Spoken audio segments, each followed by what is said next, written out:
What is what are we doing? Like, what is happening? I'm a man of Manetheren, and I approve this message.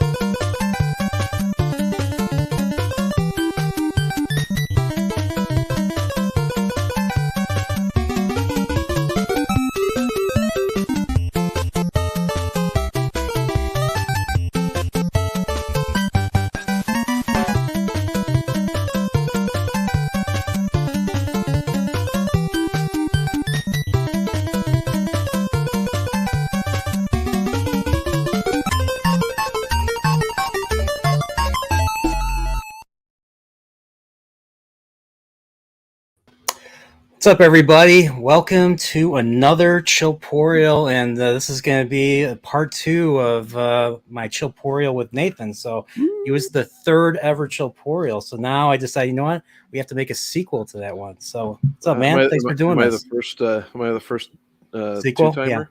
Yeah. You're the first. You're the first sequel. Dude, I'm a big fucking deal. Yes, you are. Yes, you are. Yes, you are. So how you doing, man? I'm using that language right off the bat. So you're... Hey. I've been doing it. Every stream. I'm not big enough to be. I'm not big. I think I think bigger channels will get hit by it. Smaller channels, not so much. Yeah. But yeah, I'm doing well. By the way, to answer your question, get a nice look on a Friday. I got a nice weekend doing a distillery tour. Oh, really? Near my place. It'll be the second time I've done it, but just doing some videos with my older brother on the bourbon channel that he's got. And, you got to put in the. You should put. I think I made you a mod, right? Let me see. Should add that channel to the everyone sub to it.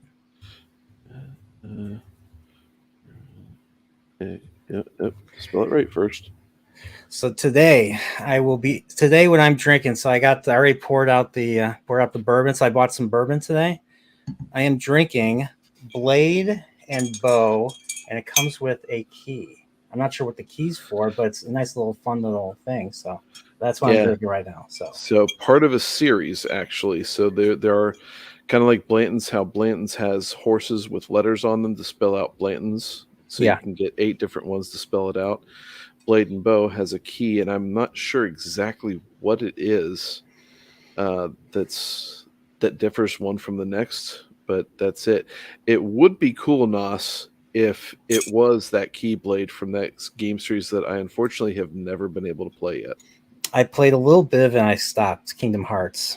Played a little bit of it, so it seemed interesting. The game, like the first game, PS2, the controllers are really clunky. I think that's what kind of killed my interest and all that. So okay.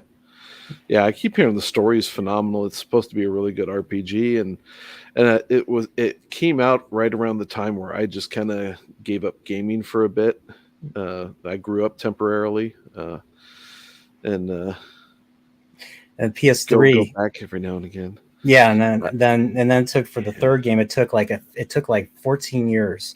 It took like 14 years for them to come out with part 3. So. Yeah, so that's Square Enix, and then they became Square Enix in like 2004, 2005. But they made some great games.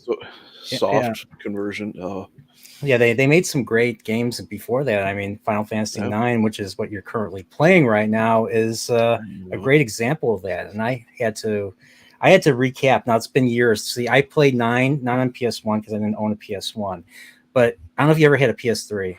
For that generation? No, actually, I don't think I owned a PS2. I did. I had one. I had Xbox. I had an Xbox 360, and then after that, I was. After that, it was just a computer, and it took them a while to sit there and get games ported onto computers from the consoles, as I recall. And I just I had other other things jump into life, like marriage and kids. So it was just like, okay, well, whatever. And then Steam came up, and I was like, oh, let me look at this. And I said, oh, I can get these games. And then they brought on the Final Fantasy games onto it, and I'm like, oh, I can relive younger days. Like, okay. So for this particular one, so this was like, I think 2012, it was 2011, 2012. I decided, you know what, I'm going to try and beat a whole bunch of games, because I own more games than I play, and I still suffer from this calamity, because you buy and then you don't play, and then you have too much, you don't know what to play. That's my situation. But I bought, like, for PS3, they have this PS1 Classics collection where they will put in games from the PS1 that you can play on the system. And so you just need a Sony account, and I don't know if you keep them, but they keep re-releasing them for all the subsequent systems. So I went through, like, I went through 8. I beat in college. 7 and 8 I beat in college. 9 I decided to play after college. 9 was one of a series of games that I played, and 9 was long. Like, 9 was much longer than I thought it was going to be.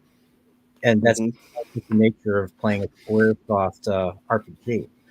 And I'll be honest, 9 is different from 6, 7. They kind of try to go back to the roots of what Final Fantasy was like, especially going back to the roots of the first game, where it's, go back to a medieval setting, a more wholesome type of story, so to speak. So I'm curious how you are in the game. Okay, so is Queen Dawn still the main antagonist? Yes. Okay. Yeah, definitely still still. The beginning then. Hold on, just Dempsey. Yes, it is the right channel in there. So thank you for doing that. Thank you, Dempsey. And I forget to say hello to the chats before we get started. So we got Nas here. We got Dempsey. We got Mark Clark, Jacob Ironside. Got Doll. Doll's here. Damn, forgot I was here. Scared the crap out of me. Someone named Nathan. I got William Richards and Keely Chow. What's up, gentlemen? Yeah, if you're here and you're watching, don't be afraid to say hi. Everything. That way it ups my engagement and more people see this. And I say this for selfish reasons. Nathan, why should people ring the bell for notifications? I'm just gonna be an ass right now. Well, I mean, if you're a guy, your voice gets deeper. My beard grew 2 inches. Your testosterone levels increase. Things are just on the up and up. The ladies start looking at you like, hey, that guy rung Chillporeal's bell. Wow. All right, but yeah, that's the reason to turn on the bell for notifications, just in case these type of streams are up. I try to plan them out the best I can, but yeah, man. So going back to Final Fantasy 9. So yeah, I'll just say this: there's one thing that disappointed me, without spoiling it too much. The game builds up to a great finale. Or a great boss fight, or a great fight with the main antagonist. There's a problem though. After you beat that antagonist, that main antagonist that you've been building up for the entire game, then there's all of a sudden there's a final antagonist that just comes out of nowhere that you have to fight. And it was the one thing I hated. It was the one thing I hated about the game. It just came out of nowhere. There was nothing building up to it. There was no lore or anything to explain it. And I was going online today, and I was trying to see, like, if there was something that I missed, and no, but fans were trying to put it together. Oh, it was a thematic final fight. Like, it's a thematic theme. So, like, because the main theme of the game is about, life, about just, about just living life and all that. Right. Just trying to, like, is your duty gonna keep you from doing what you want to do, or keep you from being happy? And there's cases where a couple of the characters deal with extreme existential crises when they find out who they really are Yeah. and where they come from. Mm-hmm. I don't know if you got that far yet. So far right now, so I hadn't played this since I think it came out in 01, I think it was. Yeah. So again, we're looking at a 20-year gap, and I remember this game. I was enjoying it, and then I got to the 4th disc, and it took a turn that I didn't follow, and I think that's when they introduced the main antagonist, if I remember correctly. So the main antagonist wasn't really a part of it until that 4th disc. You're kind of following through, following. You think he's the main bad guy. You find out not. You sound like you're underwater. What's that? You sound like you're underwater. Yeah. Well, I don't know. Is it any better? Yeah, you're better now. Oh. I was playing some music. I don't know if the music affected you. I'm trying to find some. I have some 9 tracks I want to add to the stream. Okay. And so when I got to that kind of pissed me off a little bit, and I remember getting to the main boss fight, and I can't remember if I even beat it or not. But I just remember being really aggravated at the game, and I put it down, didn't pick it back up ever again, which was unfortunate because I remember, and so far this is kind of lining up with what I'm playing now with it. I remember, liking the main character. Shoot, what's his name? Zidane Tribal. Yeah. And totally dug Dagger. And Vivi, I know Dempsey, you mentioned Vivi's Christie's favorite character. Vivi is freaking awesome. Oh, Vivi is my favorite character. It's just one of the all-time better Final Fantasy characters that I've played anyway, which is very limited. Do you remember what happens to Vivi? No, I don't actually. I remember his past is kind of linked. He's kind of a created being, and he has a limited lifespan. His story just brought tears in my eyes. Yeah, I'm reliving it. I'm reading the wiki because I'm cheating right now, and I'm reliving that, and it's just And so right now, we just left the king who was made an oglop by his wife because he banged some other chick, and so they're on him, Freya, who just joined the party, and Vivi, and I picked up the guy who looks like a chef, and we're on our way to Freya's country to help the king over there, while Steiner and Dagger are on the way back to Alexandria. So I just remember this game had some pretty epic cutscenes and some really good character building things. Yes. Which I think is why when I got to that 4th disc and it took that turn that I just absolutely wasn't expecting. Yeah. And did not like, I think that's kind of why it really soured Final Fantasy IX on me. So I'm hoping it doesn't do that again. Hopefully, because I keep on thinking, well, that was 20 years ago. Maybe I didn't catch something back then. It wasn't for the reason that I said, right, with that final boss just coming out of nowhere. No. That was kind of the, as I recall anyway, that was kind of a last straw type of thing. Yeah. I guess the way that I could compare this was after reading Winds of the Kala by Stephen King. Yeah. Which was a freaking incredible book. Wolves of the Kaya by the Seven Samurai, Dark Tower. Yeah. you know, and so you get Roland's backstory in that book, and Yeah. I'm just like, oh yeah, Well, you mean that's the fourth book, actually, the Wizard Yeah. in the Glass. Oh yes, that one. My bad. That's the one where they go to the Emerald City, and then he Yes. starts recounting his childhood with his, well, they're not Taverin, they're Katet. Him, hit Roland, was in Cuthbert and Alan. Uh-huh. So I don't know. I always like when I read Wheel of Time and I heard the Taverin, I immediately associated with Katet. Yeah. But either way, that book was so phenomenal. And I was just like, okay, I am ride or die with the rest of this series. And the next book was kind of like, okay, it wasn't as good. It was decent. It'll be interesting to see how they finish it off, you know. And then the last two books just destroyed it. And I was just, especially that last one with that Matrix like ending, like, oh, let's do it all over again. Yeah, the loop. Like, yeah, you know, it's like you copped it out.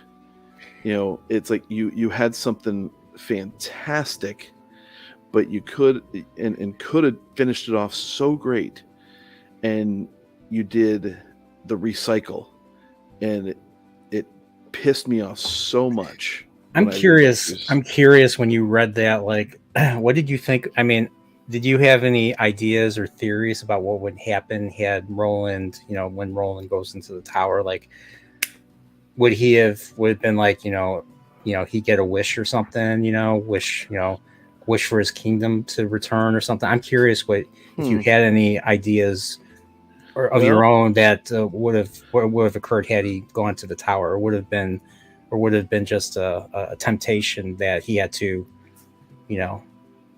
shun. Or I'm trying to remember, because one of the things that I don't do when I'm reading is I don't really do a whole lot of theory crafting. Like, man, if this happens, then what's this going to do? I just never been that kind of a reader. I was thinking probably that this is going to end up, Roland's going to go in, he's just going to make the big sacrifice, and it's going to be very poetic, it's going to be very gripping and everything like that. And I forgot that I was reading Stephen King, who, in my mind anyway, doesn't know how to finish books. He just, I know that's a kind of a hot topic for some people. Some people really like how he finishes. I think even fans of Stephen King feel that way too. Yeah, Green Mile. Oh my God, that's a book that I totally am so thankful that they did not film the last like 5 chapters or whatever, put that to the movie, because that was some horrific crap. Really?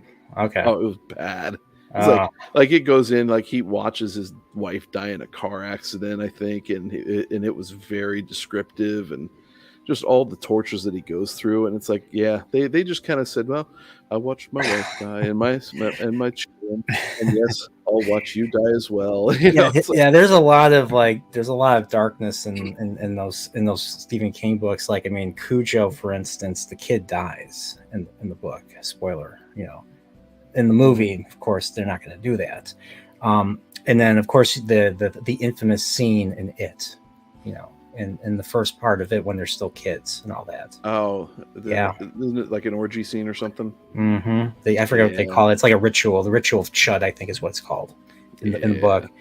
And so there's that, and there's kind of gross. And then the Children of the Corn, like, everybody dies. It's just like like the heroes of the book actually die and get sacrificed to the demon or something. So so Stephen King's stuff, like some of his works there are some works I think were really good. The Shining was a very, very good book. Carrie, I think, was a very good book, and these are all, I mean, his horror stuff is really his bread and butter. And I'm not much of a horror reader, so it's like the ones that I've read, Green Mile wasn't really a horror. Neither was It. Even It wasn't really a horror, in my opinion. It felt more it felt like a thriller. I mean, there were points where it was scary, but it was mostly thriller, character building thriller type of thing. Yeah, and see, Dark Tower definitely wasn't. Although it had especially once you got towards the end, it had some of those those elements to it. I was But just I didn't really. I'm just I mostly just kind of thought of that as kind of a thriller western type of. I was just I'm reading the final part of the book, and so he borrows a lot of stuff from pop culture. Yeah, you know Mhm. that. Like the main villain of the Dark Tower series, you've only seen him at the very end. He's the Crimson King, which is basically a '70s progressive rock group and all that. And this Mhm. Crimson King throws these explosive snitches from Harry Potter, and they have to shoot them. They're like Roland has to shoot them one by one during the final, the final battle, so to speak. And then how do they defeat him? Well, he has this other character who is from another book. I think it's Insomnia, and this character has the ability to paint or to draw somebody, erase it, and then that person vanishes forever. That's how they beat the big bad. And of course, they use a lot of Dark Tower borrows a lot of aspects of Tolkien, especially like the red eye of the Crimson King is basically the red eye of Sauron. Especially like graffitied everywhere and all that. So, and he quotes Lord of the Rings directly, like this is supposed to be his Lord of the Rings. So Yeah. And I read the novella Rita Hayworth and the Shawshank Redemption, which was pretty good. The movie was 10 times better. Oh, the movie is okay. I haven't read the book, but yeah, the movie is. I love the Green Mile. I love the Shawshank Redemption. The Shining took me a while to get to like. Some people prefer the movie. I think the book's really good. Yeah, I haven't read the book. I think I've only seen half the movie. I'm just not a big. It's Stanley Kubrick. Yeah. We all just know my like opinions on Stanley Kubrick. Stanley. Like I forget. Didn't you say 2001's like a half of a movie? Not quarter even of a movie. 2001 was probably like. I was that's boy we're hitting on topics where I could just get viscerally pissed. Like I sat there and I watched that on my phone while my wife was sleeping next to me, and I was watching it just because I was like, I'm passing the time before I go to sleep, and it got done, and I'm like, what the hell did I just watch? And I went to bed angry because I wasted 2.5 hours. Yeah. on a movie that I don't care how many times anybody tells me how to watch it, I'm never going to watch it again. It made no sense. Yeah, guy goes into space, fights an evil AI that gets conflicting data, and then he's alone. It kills the rest of his crew. He's alone, and he continues the mission despite that. Starts with a big black thing in the middle of nowhere and ends up with a big giant baby in space. Yeah, pretty much. Yeah, starts wholly from the dawn of time. It cuts from the moment the humanity learns how to kill, how to make a weapon with a bone, and then the famous shot of the ape man throwing the bone up in the air and the bone's twirling, and then it cuts right into the nuclear satellite and everything, and then you hear Blue Danube, and then you hear Blue Danube for like the next 15 minutes while you're seeing you're seeing shots of space, well, mainly a matte painting and some models, and then it cuts to the inside of the shuttle, the space shuttle, with just this one dude. He has this whole thing to himself. He's asleep, and he has the big thing is the pen, showing the pen, floating in space. And of course, it's a rotating pane of glass that they use for the movie. So, Kubrick was dropping some like angel dust sprinkled acid for that. And most of his others. I have to get back into working on. That's a project I've been meaning to do, and I haven't done it. I was originally supposed to do it this year. I didn't even get to it this year, so I'll eventually get to it. I'll eventually get to it because it's a rough movie to figure out. Even after all the times I've. Okay. I'll definitely watch what your thoughts are on it. and then I'll give you a thumbs up because I appreciate the stuff that you put effort into and all that because it's just fun. But Kubrick, fuck him. Here's the Stanley Kubrick. Or not. Gone too soon and all that. Yeah. 1999. So yeah. It's an interesting blade and bow. So I'm gonna pour some more. Oh. So if you're new, this is where I'm drinking. That's what Nathan's drinking. Yep. So this is actually local here to Columbus, Ohio, and it is, it's mighty tasty. It's got a lot of the good stuff and got some like nice honey and vanilla notes to it, and it's just, if you like that kind of stuff in a bourbon. Yeah, it sounds really good. See, mine is basically, charred white oak barrels with notes of sweet toasted cereal, warm winter spice, and dried fruits. So before the end of the stream, I'm going to mix it with some eggnog to see how it is. I've had eggnog with bourbon before, and it's actually pretty tasty. It's pretty good. Yeah. So, what's the proof on that? The proof on this is 91. Okay. 91 proof. Good middle of the road bourbon. Yeah. 90 is a good place to start. I'm not a huge fan of stuff that drops below that because it's just too much water added into it. What's the highest proof that they sell on the market? Stuff that gets really expensive. If it goes over 140 proof, it's called a hazmat because it's illegal to ship. Okay. But I want to get my hands on one because I like high proof stuff. Like this bottle here from Redwood Empire.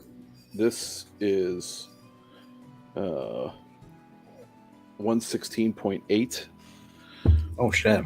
And it's absolutely delicious. I've got, you'll like this because it's a sweet bottle. Let's take a look. All right, so let's read what everybody's saying. I didn't read Gadfly's thing. Poem is infinitely better than Stephen King's book. Robert Browning will always be a vastly superior intellect to King. He might not be wrong. Let's write a book. Loud snoring noises. Yeah, he was. He did a lot of cocaine. That guy did a lot of cocaine. Yeah.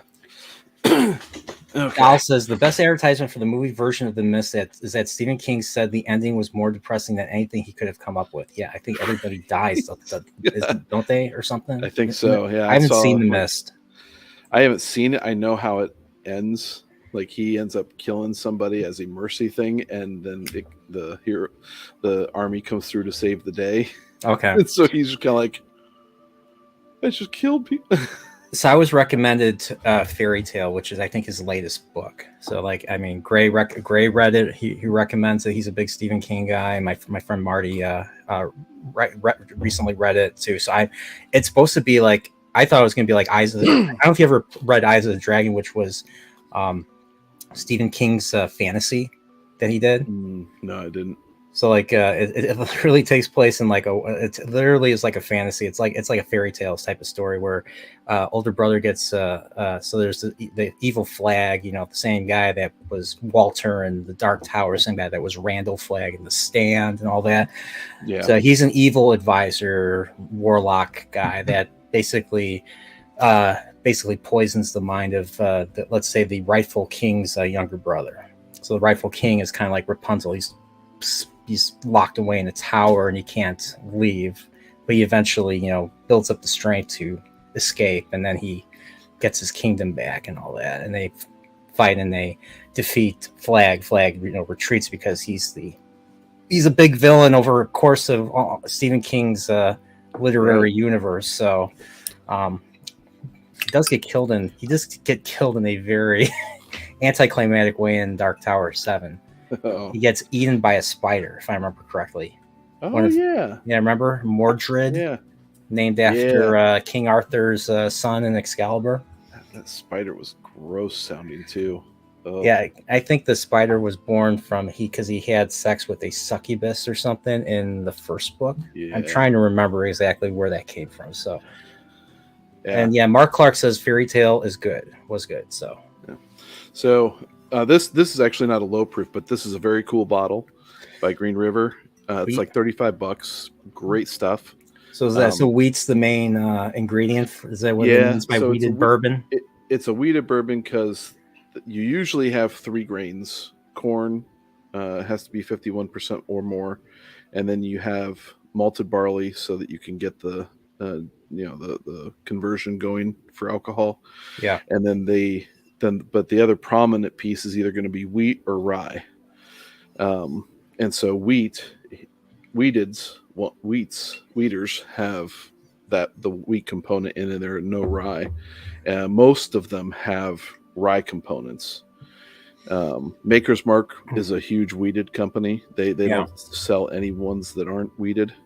And then you have this one, which has all 4 grains in it. Yeah. Which is kind of why I like this. Wheaters tend to hit me off sometimes, but the cool thing about this bottle is the horseshoe shape. Oh, nice. Yeah, very nice. So when you buy like rye instead of bourbon, what's the difference? That's different. So that one, when like a rye, like Rittenhouse, yeah. See, I've got a problem, folks. I've got bottles will weeded. Maybe that's why I don't like it. But ryes have a requirement to be 51% or more rye. Yeah. So that's the requirement there, and then the rest of it is mostly going to be the rest of it's going to be usually corn and malted barley. Although I have a barrel proof rye over here by New Riff. This one is 108 proof, and this has 100% rye. Okay. And 5% of that rye is malted, so that enables it to do the conversion. Mm-hmm. But so that's the difference between ryes and bourbons. So ryes are just whiskeys, bourbons are bourbons, but also whiskeys. But ryes can never be bourbons. That's right. See if you follow that. Well, yeah, whiskey's the broader thing. Right. Bourbon. Scotch is whiskey, Irish is whiskey, Japanese whiskeys. I learned this from the anime Gungrave. Bourbon's a derivative of whiskey, according to Big Daddy. If you've ever seen Gungrave, the anime, it's great. It's a great show. Yeah. It's a great show from like 2003. So okay, but here is what I was mentioned earlier. So this is Jack Daniel's rye. Okay, this is a barrel proof. It is a sick looking bottle. Awesome stuff, and this comes in at 128. 128 proof. Yeah. Wow.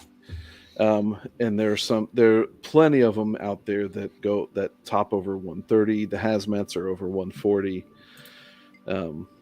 There's a lot of stuff out there. A lot of good stuff. Have you had any of the Japanese whiskey? Like I think last year, like when I started watching the great series known as Wheel of Prime, excuse me. I was drinking this clear whiskey. Like I forget what they put in clear whiskeys. Is it more like a rice-based whiskey or something? No, it's actually they follow bourbon recipes, but since it's not made in the States, it's a what gives a whiskey, like especially what gives a whiskey its color?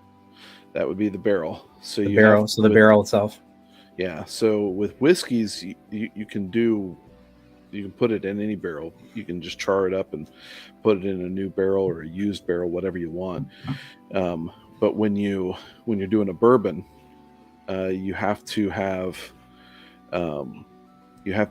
a new American oak barrel that is charred and never been used. Okay.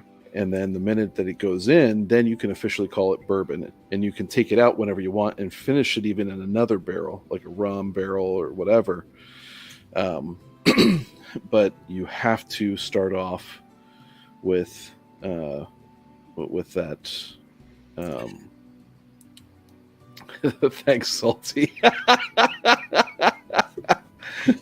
That's right. Yeah, he has a manifesto. He has a manifesto on the desk right now. Yeah. Why technology is going to be the end of us all. The end of us Seriously, all. The end of us ain't all. that the truth? But yeah, you know how far I don't know if I didn't so I finished the Shadow Rising. Guess where I got to? I didn't think I'd get to it in this book, but I got to it in this book. Rand drinks Usquai. Rand drinks this Usquai, a brown tinged water, and I should have messaged you. I messaged Pips. I was like, "Hey, I got this far," because he's the one that actually told me about that Rand and the Aiel drink whiskey and all that. And so I thought it was funny. So I'm reading. It's just a single paragraph of like he just they get like this Maidens of the Spear get him drunk. And then they tickle him, and then they tickle him in bed. I was just like, okay. Yeah. He like wakes up the next morning. He's like, "What the hell did I just?" Like, it's like, yeah, like so. Yeah, they get him drunk on this Usquai, which is basically the whiskey, and they put him to bed. And it just made me think of a cleaner. It just made me think of the bedding ceremony that they have in Game of Thrones, but without the sex. Right.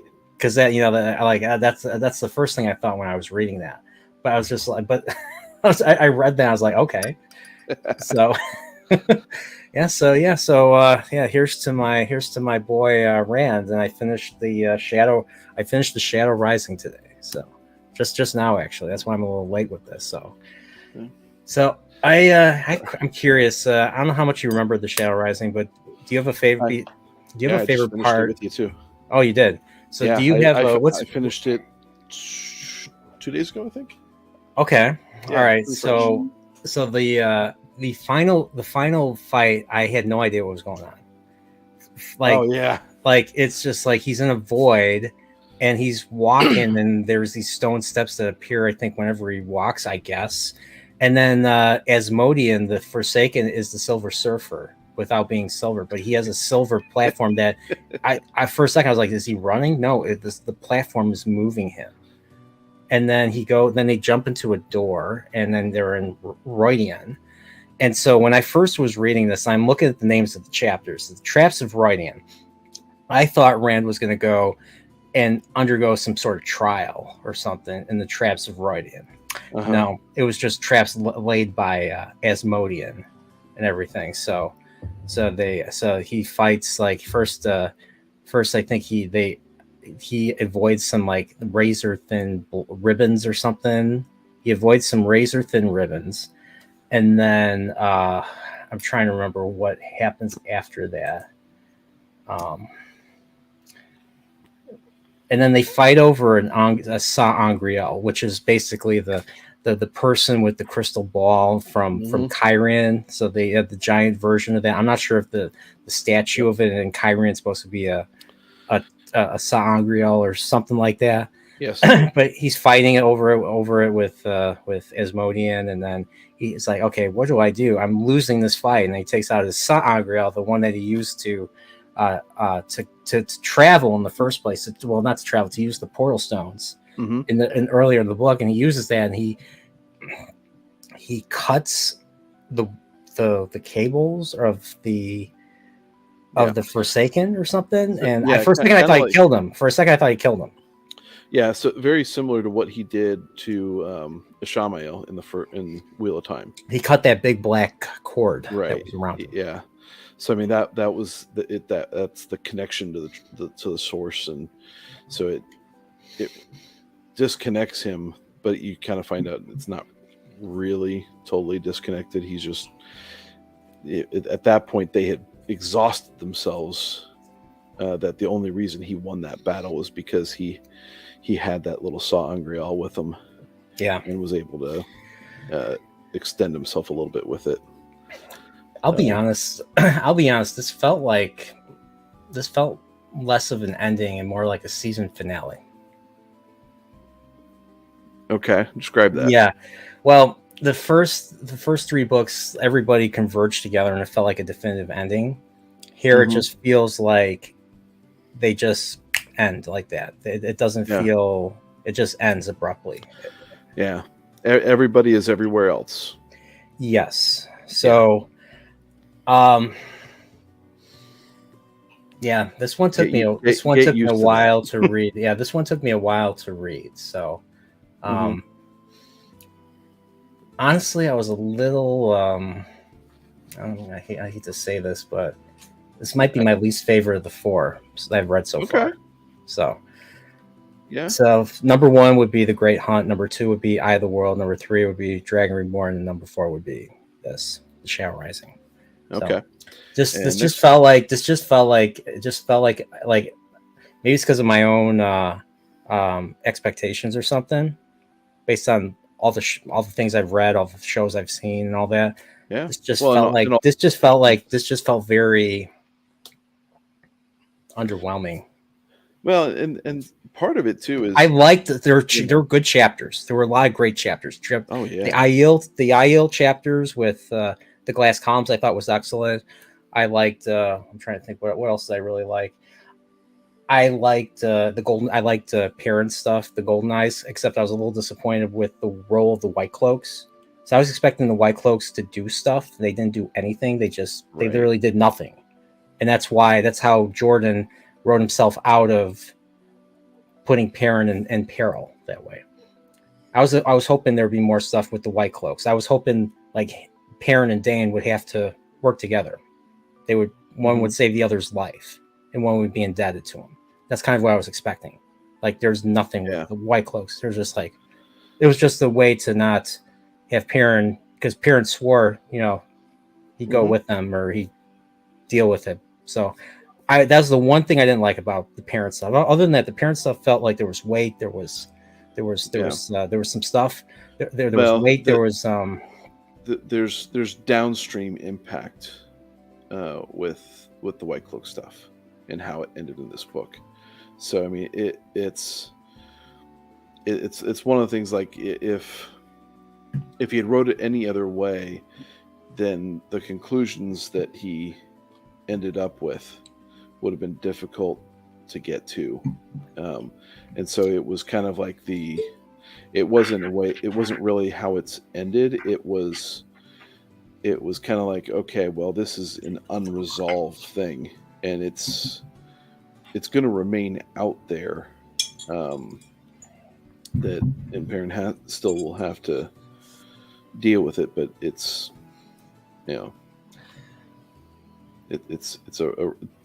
it's a read and find out, but it's not done. Yeah, that's what I figured. So but like for the size of this book, I think it could have been it could have been shorter and all that.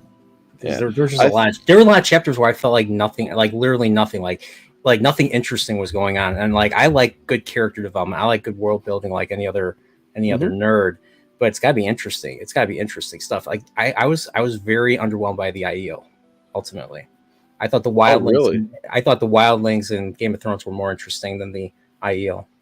Oh. I mean, I liked the glass column stuff, but that was pretty much it. Okay. Yeah, that's so for me with this one. If he could have cut the Elaine Nynaeve chapters in half. The Tanchico stuff, I thought was it concluded like they were well. They were building to something that I thought was underwhelming. Like I was under the impression there was this massive evil in Tanchico. What was it, just Magedian? And she was the same power as Nynaeve. I was just like, the only interesting part of that was her using compulsion on them. And then I thought that was funny because of especially the way Mr. Jordan wrote how like they all wanted, they were competing to give out the answer first, like you're the student and you're like that, like Maggedian was the teacher, and you're like, you wanted to be the one to answer first and all that, and so I thought that was great. Yeah. But the I thought that was great, but the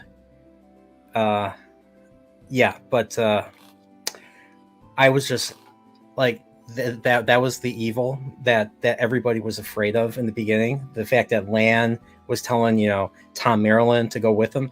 I was expecting more from Tom Maryland. I was hoping to see, hoping to have a Tom Maryland chapter of him, going out of his way to protect them from the elements of Tanchico, and I didn't get that. That was what I was hoping. So that then that chapter with him and Moraine, chapter I think it was 13 or 14, where she goes up to him and they're kind of they're basically they're like talking to each other like, hey, I know this about you, I know this about you. I love that chapter. That was a great Tom chapter, and then that was it. There was no other Tom chapters, and then I felt like he was wasted with them. I think he should have went with Perrin. Yeah, well, and I don't know that the big threat was necessarily Moghedien. It was just, in general, the feel of Tanchico is a city that's just always been very kind of seedy, kind of like Mos Eisley spaceport, and so it's just generally how it is there, and their government's kind of weird. But then with the additional threat of the Black Aja there, or at least assuming that the Black Aja was there, because they didn't know really if they could trust what those two girls said. That was the big threat, because Leandrin and all of her, however many other Black Aja they had there. Yeah, I wonder how many more books is they're gonna they run into Leandrin, she flees, and then they run into her again, she flees, and then they run into her again. Haha! I will be back next time. You Aes Sedai. Hugh channels that runs away, lives to channel another day. Mark Clark, you wound me in heart and soul. I didn't mean to make you. I did not mean to wound you in heart and soul. I didn't hate the book. I didn't hate the Shadow Rising. It's just my least. It's just my least favorite of the four, and this one took me a longer time to read. But it's not really just because of Robert Jordan's writing. It's a lot of it's because of the stuff I'm going through right now. So, but that's so it's mostly a subjective thing. It's not an objective thing. So if people say that Robert Jordan sucks, I'm like, no, he doesn't suck. Yeah. And I will say, like, the reread again with this stuff, you kind of catch things that are there that you're just kind of like, wow, holy crap, and so I mean, like, technically, I guess, even I've read this book multiple times, but this is the first time I've been going through the book since I finished the series. So, like, I've read the first 5 or 6 books a handful of times and really enjoyed them, and put it down when life kind of got busy. Yeah. And then they said, hey, we're doing a show. And I'm like, okay, well, I guess I've got to finish the series now. I forget, how far did you say you got before? Was it 4 books, 5 books, or 3 books? It might have been 6, because next one's Fires of Heavens, right? Yeah. Okay. And then it's Crown of Swords. Lord of Chaos. Okay, that's the one. Lord of Chaos. I think that's as far as I had gotten initially. So I do know some things about Fires of Heaven. I know that there's no Perrin in the Fires of Heaven, and I know that the main bad Forsaken is Ravine. So they're dealing with Lord Gabriel and Caemlyn that started in the Dragon Reborn. So I think there's some Kyrian stuff too, but that's a read and find out. So yeah, that'll be an interesting. I don't know when I'll get around to reading that. I'm just concerned that Fires of Heaven is going to be just like Shadow Rising. No, okay. There's, I mean, it's always going to, all of his books, just because he is so purple with his prose, all of his stuff is going to have stuff that's going to drag for different readers, Um, Yeah, well, and the other issue I have is sometimes I don't know what he's talking about. Like I'm reading something, I'm like, what's he talking about? Like, what is he like? What is he referring to, and all that. So there are times where I've had to go back and read previous Yeah. paragraphs to know what he was talking about. So Mhm. that was another thing that's frustrating. I found frustrating. So but Yeah. I'm not Would be. I'm not the white cloak level reader. So Right. I mean, I do Um, pay, but I like to pay attention to details, especially yeah. Ever since reading Song of Ice and Fire, I'm like, because I'm still waiting for Winds of Winter. They'll Yeah. likely never Now, come. so for me, Fires of Heaven it's top 3 because I really like Knife of Dreams. I like Great Hunt. I like Fires of Heaven. I still love the Great Hunt because the Great Mhm. Hunt, even like there's some like the chapters where there's just so much going on in the Great Hunt. Like you have them chasing Pad and Fane, then you have them finding stuff that Pad and Fane has done, and then you have that weird moment where Rand experiences time 3 times and all that, like the exact same text. I was just like, I was scanning the text to see like, is there a difference? There was an error. There was a single difference, and then Right. there was one difference I spotted, and everyone's like, "Nah, it's not. It's a typo or something." Yeah. But that was a great moment. And then you had Moraine and the drag car. And one thing I did like in this book was that the drag car made a return, and they were just as dangerous, like especially in Cold Rock's Hold. So Yeah. those chapters were a drag, but then we get to Cold Rock's Hold. He dreams of Lanfear. Lanfear bites his neck like she's a vampire. She's getting nuttier, like but she gets nuttier by the word. Oh yeah. Oh yeah. So yeah, so so he wakes Yeah. up, and then all of a sudden there's drag car. Like they kill one of the wise ones, the one that gets the least dialogue. So another issue so a named character does die in this book, but it seems like there's another issue I have, and this is just another nitpick on me, is it seems like there's a lot of plot armor. Now I'm not saying that there's no stakes. Like the parent stuff had a lot of stakes, like especially when he gets wounded. Like when he gets wounded, like you're like, okay, what's going to happen? How's this? It makes you interested. It makes you curious what's going to ultimately happen with him. And I liked the stuff that followed. I liked the initial battle where they were able to defend themselves without the Trollocs breaching. And so what I was expecting a Seven Samurai type of situation where they'd go look for other warriors in the 2 rivers to help, train everybody. But that was all done off screen because of, you have Tam and Abel. You have Tam and Abel around. Tam Elthor and Abel Coffin will do that off screen while Perrin is dealing with his own stuff. So Yeah. I was disappointed in not knowing enough, and I'm assuming this is going to be just further reads, I guess, with Isam and Luke. So apparently Isam and Luke are the same person.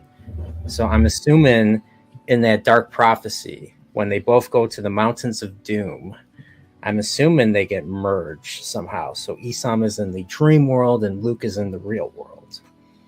So Isam is basically Lan's cousin from Malkier, and Luke is the brother of Tigraine, the uncle of Rand, the biological uncle of Rand. And that's why they say in the book, he resembles Rand because of his red gold hair and all that. Yeah. Because he's related to Rand. That I know. Yep. So. Yeah. Hold a second.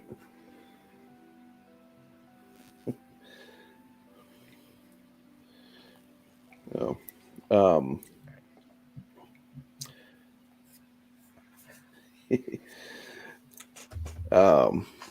Yeah. So yeah, Fires of Heaven.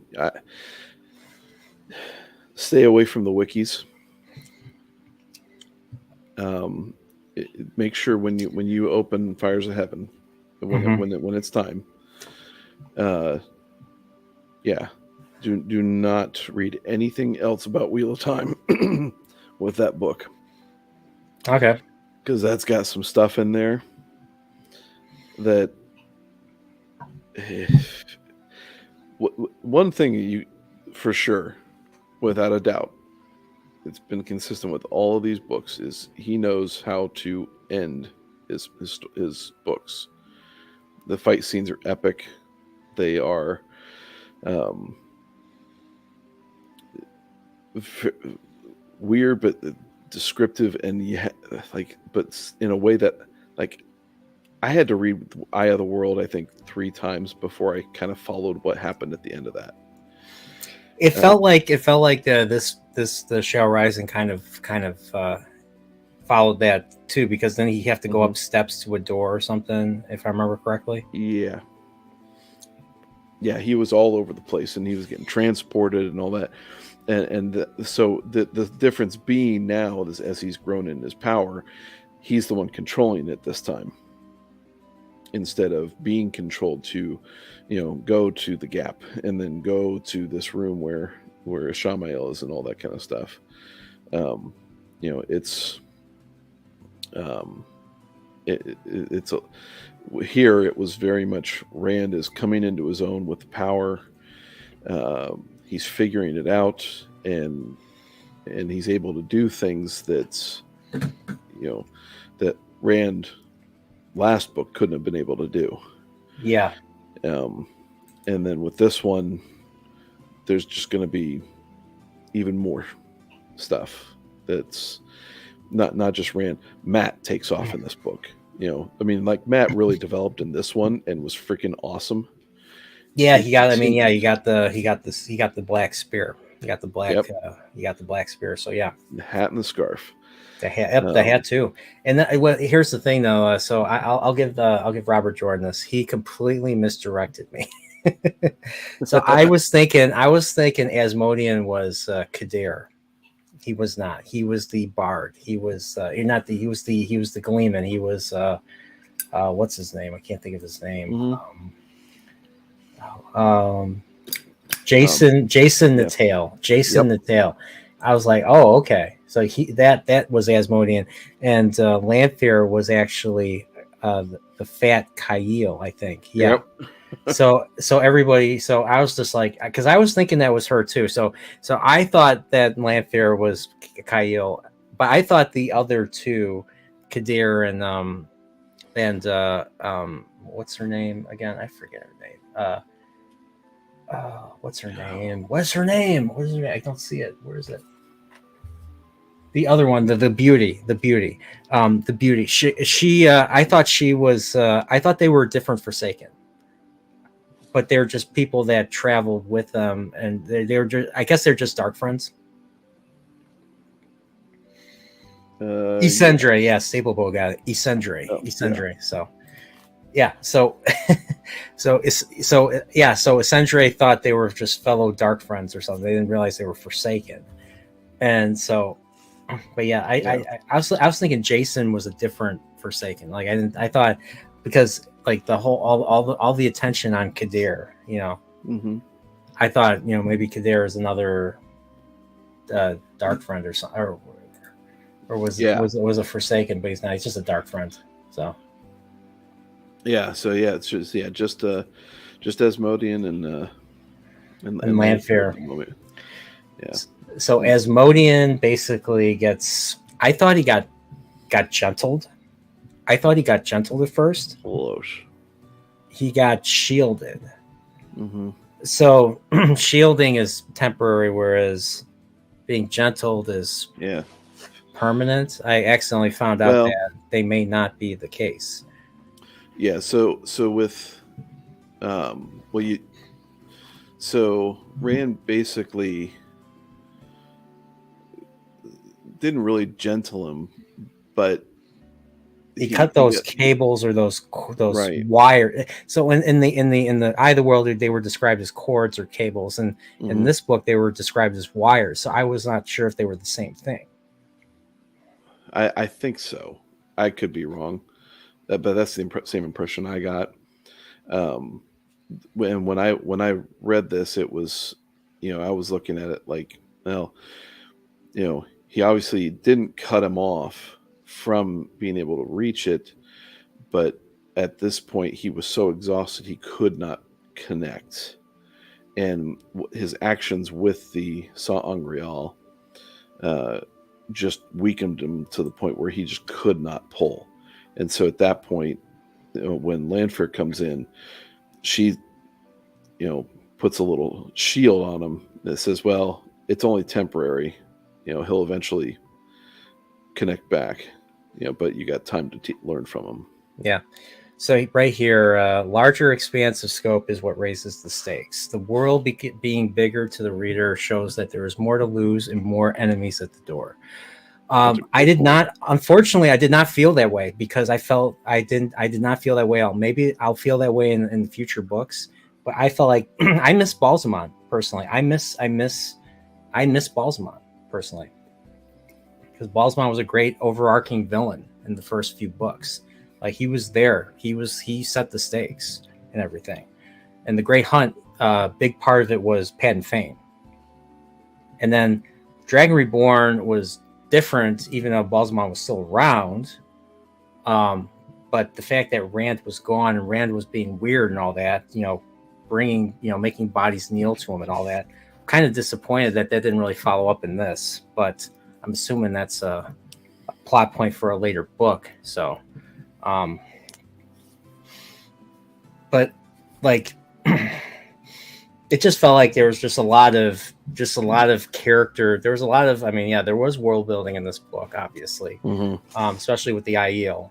And I like the especially, like I said, I like the glass column stuff, but the rest of it was just, for a warlike tribal, race in the desert, you'd think there'd be a little bit more action. There'd be a little more stuff weird. Like, I just felt like there was just one bad guy, and that was Couladin and the Shido. That was it. And that. Yeah, we didn't find out on that. Yeah, one. It was just. It's not done. I think your point was that like how it kind of just felt like it ended. That there was only a little conclusion as opposed to the past ones where everybody else is together and there was a definitive conclusion to that particular arc. It is well observed, I think, because there's obviously stuff that has to happen at this point. You can't just Couladin and Savannah and all the rest. I didn't meet her. Like, I was more interested. When I was reading, I was more interested. I wanted to see the results of the whole, the Aiel, erupting when. I actually really enjoyed that part. So Couladin, Couladin.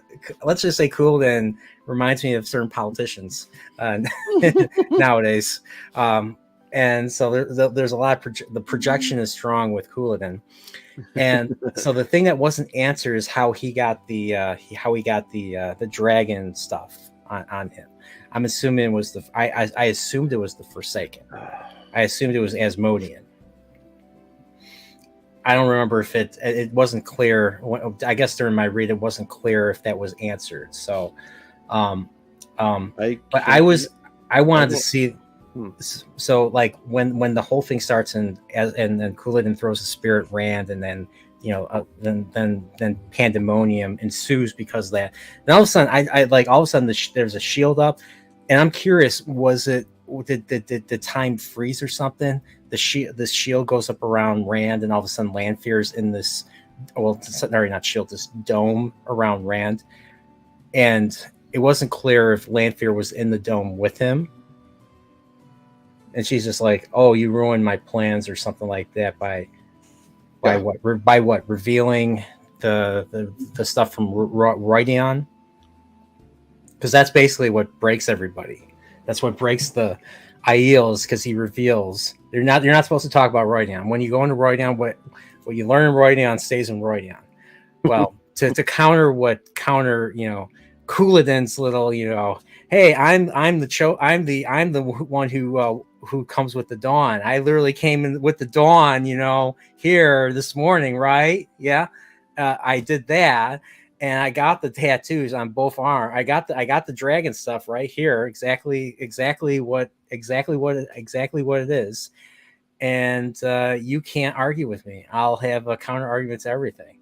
And he's like, "Oh, what did you learn? What'd you learn in Roydion? Did you learn about the Aiel? How the Aiel were once, walked the way of the leaf?" And everyone's like, Yeah. I thought that was a great table. "That was a great moment. I love that moment." Yeah. And then and they got interrupted with Lanfear. I was just like, "Oh, why?" And I think it's gonna be a chase with Asmodean, and that was where it got less interesting for me. Like, I wanted to see more of that with the Aiel. The Asmodean stuff did not interest me at all. Like, I was underwhelmed by that final chase. Okay. Yeah, I guess I'm on the opposite side of that. It just felt like it came out of nowhere. I was like, it does kind of turn. I think what intrigued me with it was all that Rand discovered with it. He had his arc, I guess, with Couladin in this book was to just kind of upset the political narrative that Couladin was trying to spin. Yeah. And it was Asmodean that gave him the tattoos. Yeah, that's what I thought. Because according to Lanfear, and I was trying to understand what was being said in the book. So apparently Asmodean was doing his own thing, and he was no longer doing what Lanfear was telling him to do, or something like that. Mm-hmm. And so then that's why Rand chases him and blah, blah, blah, so to speak. Yeah. Yeah, I mean, it was fun. I mean, it was fun. There was lightning bolts. There was panels of fire, hitting him, or he turned panels of fire into shards of crystal or something. It got to a point where I'm reading this. I'm like, I'm not sure how to take this in, and then he jumps through a door. He's in Roydian, and they fight over a Sangreal. And I was just like, I was thinking Three Stooges, where they're rolling around. You just needed someone. You just need someone to knock. You needed Nynaeve or Elaine there with their barrel. What do they call those things? The parts of the barrel that they put together. I forget what they call them. And knock the jerk out. That would have been a perfect payoff. Set that up in the Tanchico chapter. Then they show up, and boing. So I literally had when that chapter with the Tanchico where they're knocking their kidnappers, their attempted kidnappers out. I was thinking Three Stooges sound effects. Just hit them, knock them in their face, and yeah. Tweety bird, Tweety, you hear the Tweety birds, go around, Yeah. Staves. Yeah, Mark Clark's right. Staves. That's what it is. Staves. So. Yeah, I will say you will disappoint Pips severely with this, but yeah, that's okay. Yeah, well, I'm already on his fuck around, find out score, Pip's protective governance score, whatever I call it. So like I said, I don't think this is a bad book. Mm-hmm. I didn't find it as interesting. This is purely subjective. I would say this is a bad book. A lot of people like it for a lot of reasons. I get why Pips feels that way, because it's his favorite. This is his favorite series of all time. Mm-hmm. Well, and I will say I've heard both sides of this argument before. There are a lot of people that don't like this book as much as the previous three as well. And I think it's for a lot of the same reasons. It's that. Especially the Tanchico stuff just really slows the pacing down big time. Those chapters feel like it extends the book by 300 pages. Again, when you get back to the main characters, and I didn't mind the White Tower stuff in this book. The White Tower stuff was okay. I mean, it was designed to be game changing. Like I've seen game changing moments in a lot of different series. You know, Song of Ice and Fire, a whole bunch of shows, a bunch of other books I've read. So I understand what was going through. Only thing is, this is just a nitpick on me. I think one of the major characters should have been present. I mean, Min. I mean, I like Min, but I think another character should have been there to witness that, like maybe Moraine or something. Okay. Well, what it sets up. I mean, Elida's now the Amerlin, and I remember in the Dragon Reborn, Egwene's trials. So she's the Amerlin, and I know that she becomes Amerlin much later in the series. I do know that. Okay. But Elida kind of steals it from her. So she's dreaming something that happens to another character, or she's experiencing something that actually happens to another character. So Elida eventually does that. And so what I'm assuming is going to happen, maybe not in the next book, maybe in a couple books from now, is Elida is going to have Rand in her custody based on the end of that Egwene accepted trial segment. Okay. So that's what I'm thinking is going to happen. I might have accidentally found out about that too, but I don't know exactly when that happens. I'm assuming it's book 6. So, yeah. Right. So yeah, I mean, like, there's a lot of foreshadowing. I mean, there's a lot of foreshadowing. There's a lot of, you know, I'll be honest. Jordan has misdirected me multiple times. Shame on me. Oh, rest in peace, Mr. Jordan.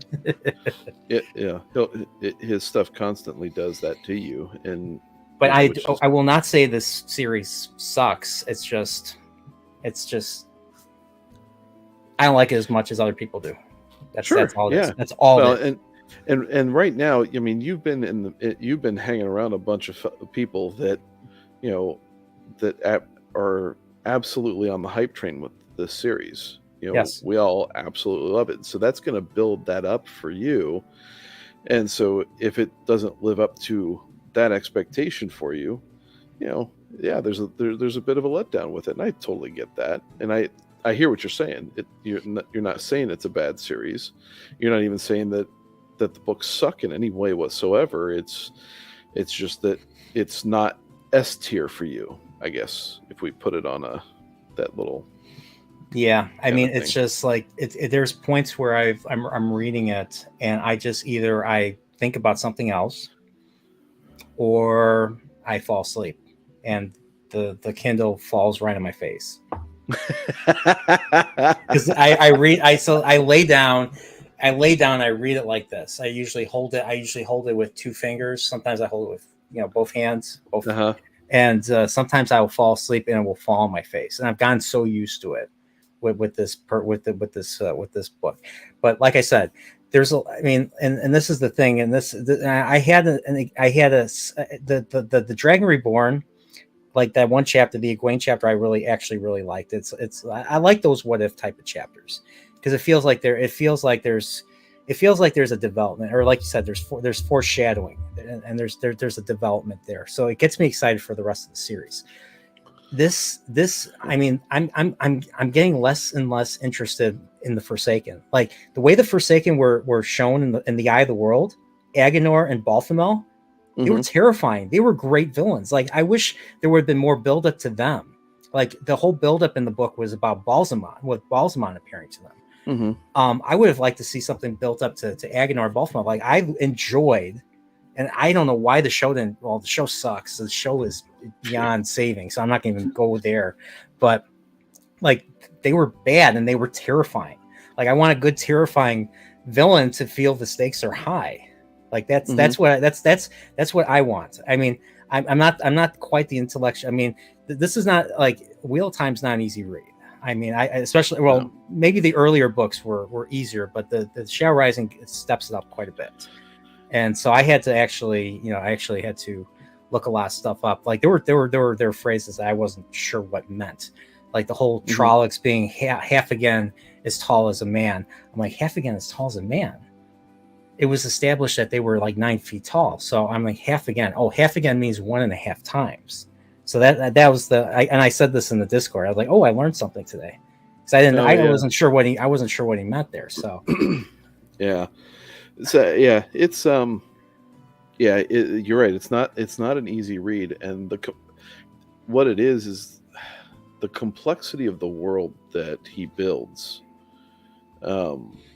is pretty incredible, because you're going to run into something in there that, stuff that you really like, stuff that you're not so enthralled with, characters you like, characters you don't like, and the characters you don't like for various reasons, whether that be you don't think they're written well, or more than likely that he wrote them so well that they're fucking horrible people.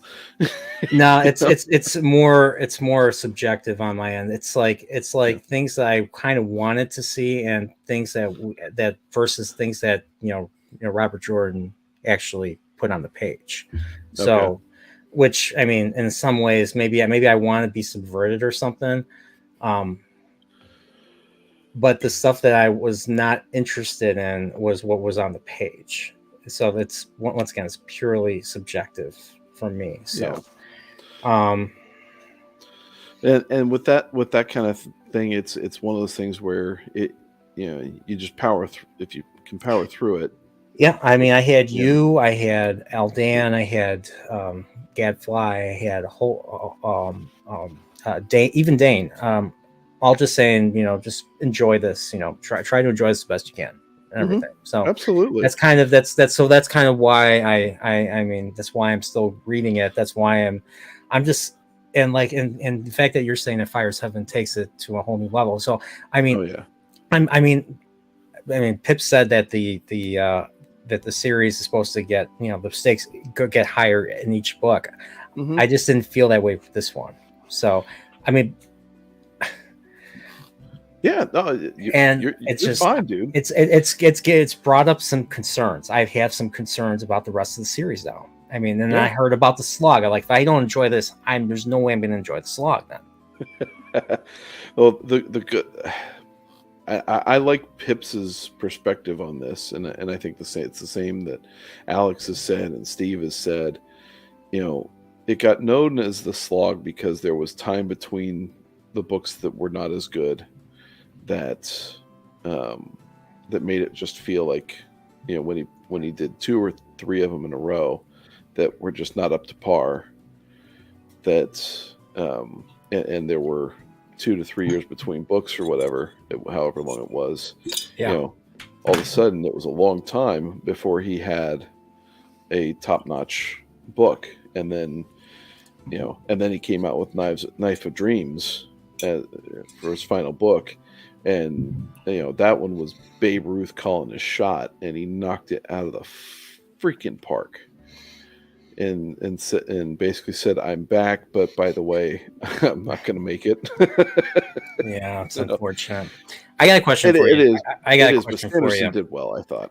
I got a question for you about that. Now, I haven't read up to Knife of Dreams, but had Jordan not found out that he was on borrowed, I mean, he wasn't on extremely borrowed time and all that, do you think that he would have went right into the to getting to the final battle, the last battle, or do you think there would have been more stuff he would have covered more stuff before going to the last battle? So I've always wondered that, because he had said, if I recall correctly, in chat, you guys can correct me if I'm wrong, that he had one more book to go after Knife of Dreams. And I always thought, with the amount of stuff that Sanderson put into the last 3 books, again, some of that was Sanderson stuff, but there was a lot of stuff that was just him, that was Jordan. And I always thought that he probably would have concluded it after 2 more. I don't think he would have gone all the way through 3. But I could be wrong with that. But Sanderson Sanderson loves words. So, he put that out there as 3, and kind of learned things along the way. Yeah. Matt's still an awesome character despite Sanderson not really knowing how to handle him. Yeah, I've heard that. So I mean, I guess that's a read and find out. Yeah, it is. It's not bad. And again, I've only read those 3 one time, and so I didn't really catch a lot of the complaints as I was going through them. The stuff happens. Like there are things that Matt's a part of, and I guess that I like the general storyline that he goes through, and how he's written. Other people can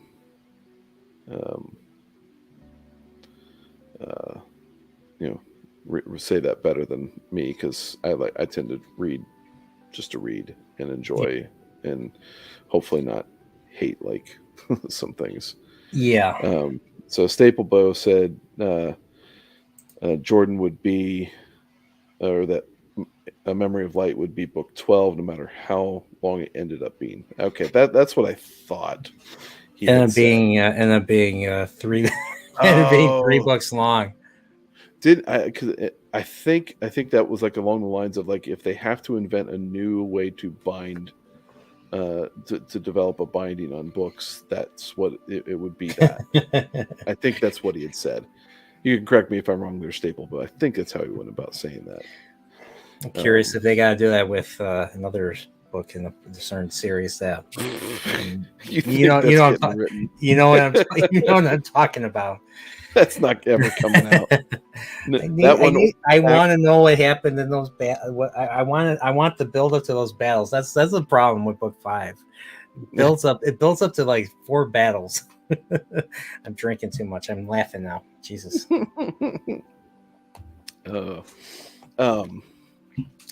Yeah, but it all the storylines come down. They come together pretty well, and I'm telling you what though, by the time you get to A Memory of Light, I think Sanderson finds his footing with how he's handling Jordan.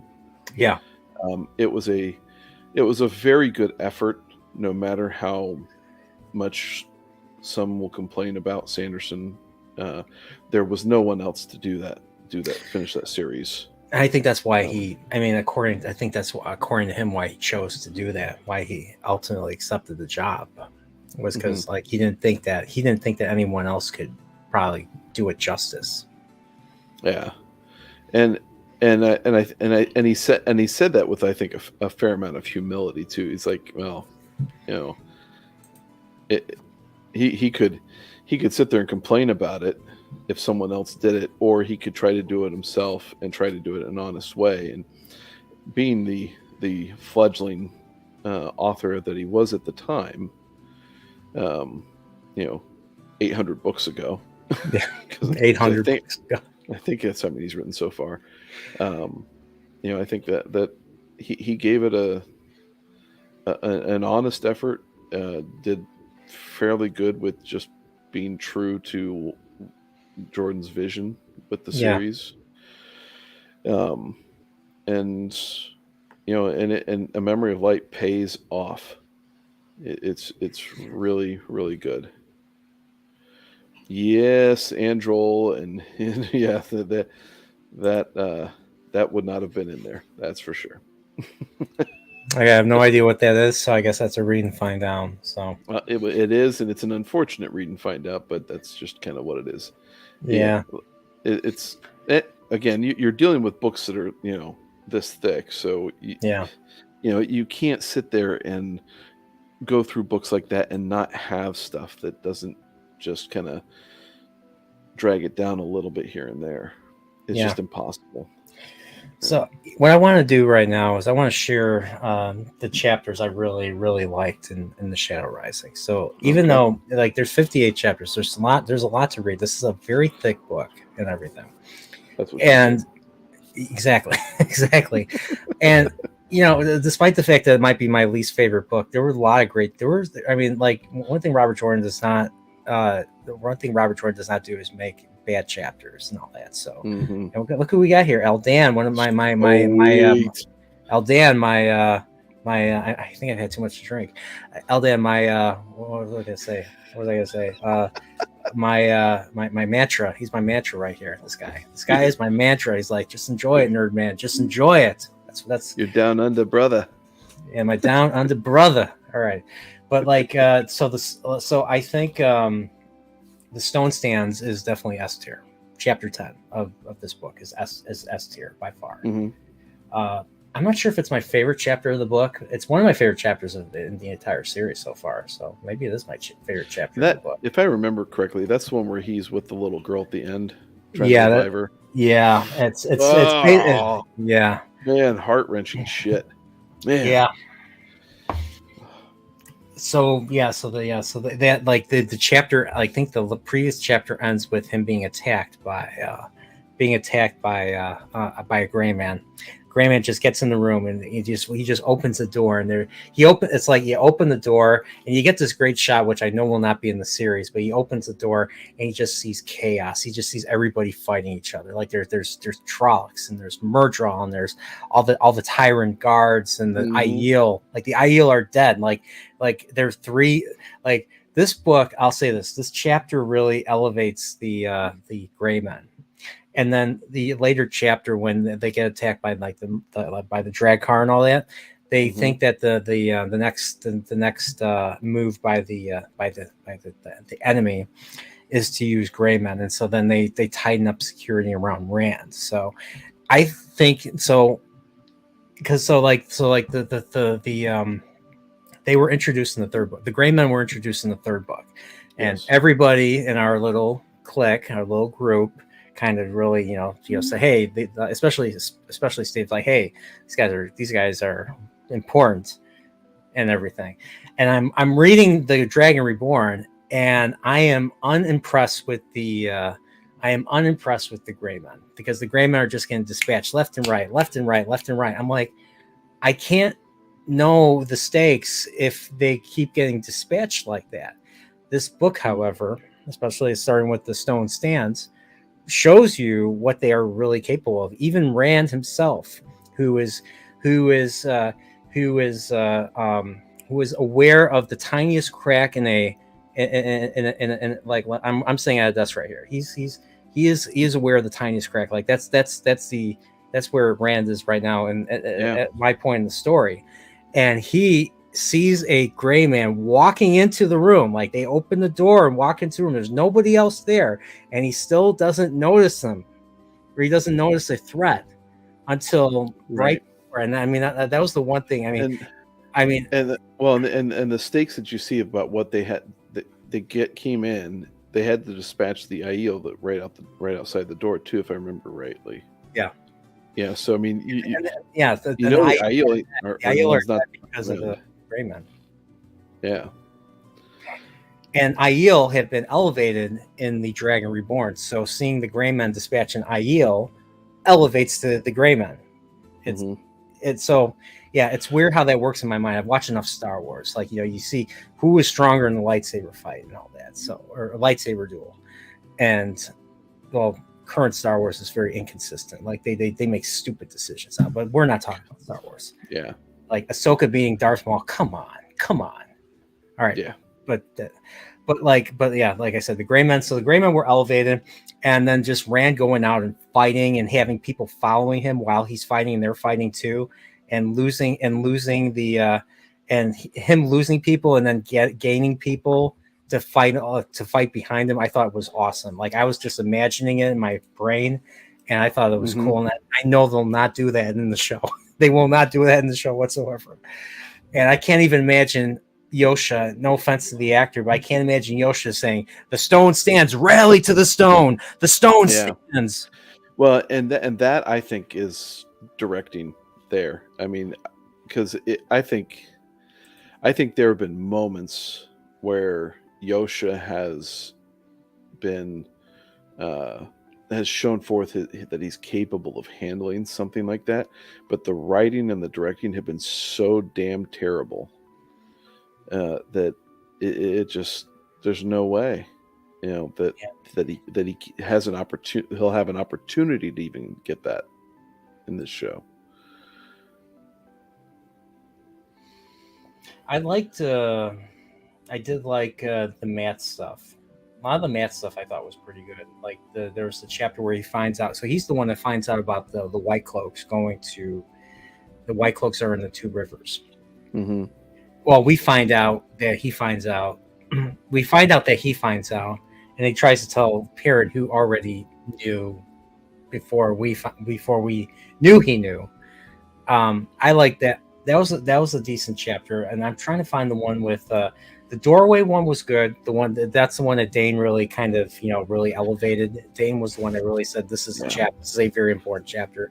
So the one with the was the eelfin or the alefin. I think it's the alefin here, where Matt goes and encounters the snake people, and then he gets all these little additional prophecies or these additional foreshadowings and all that to marry the daughter of the Nine Moons.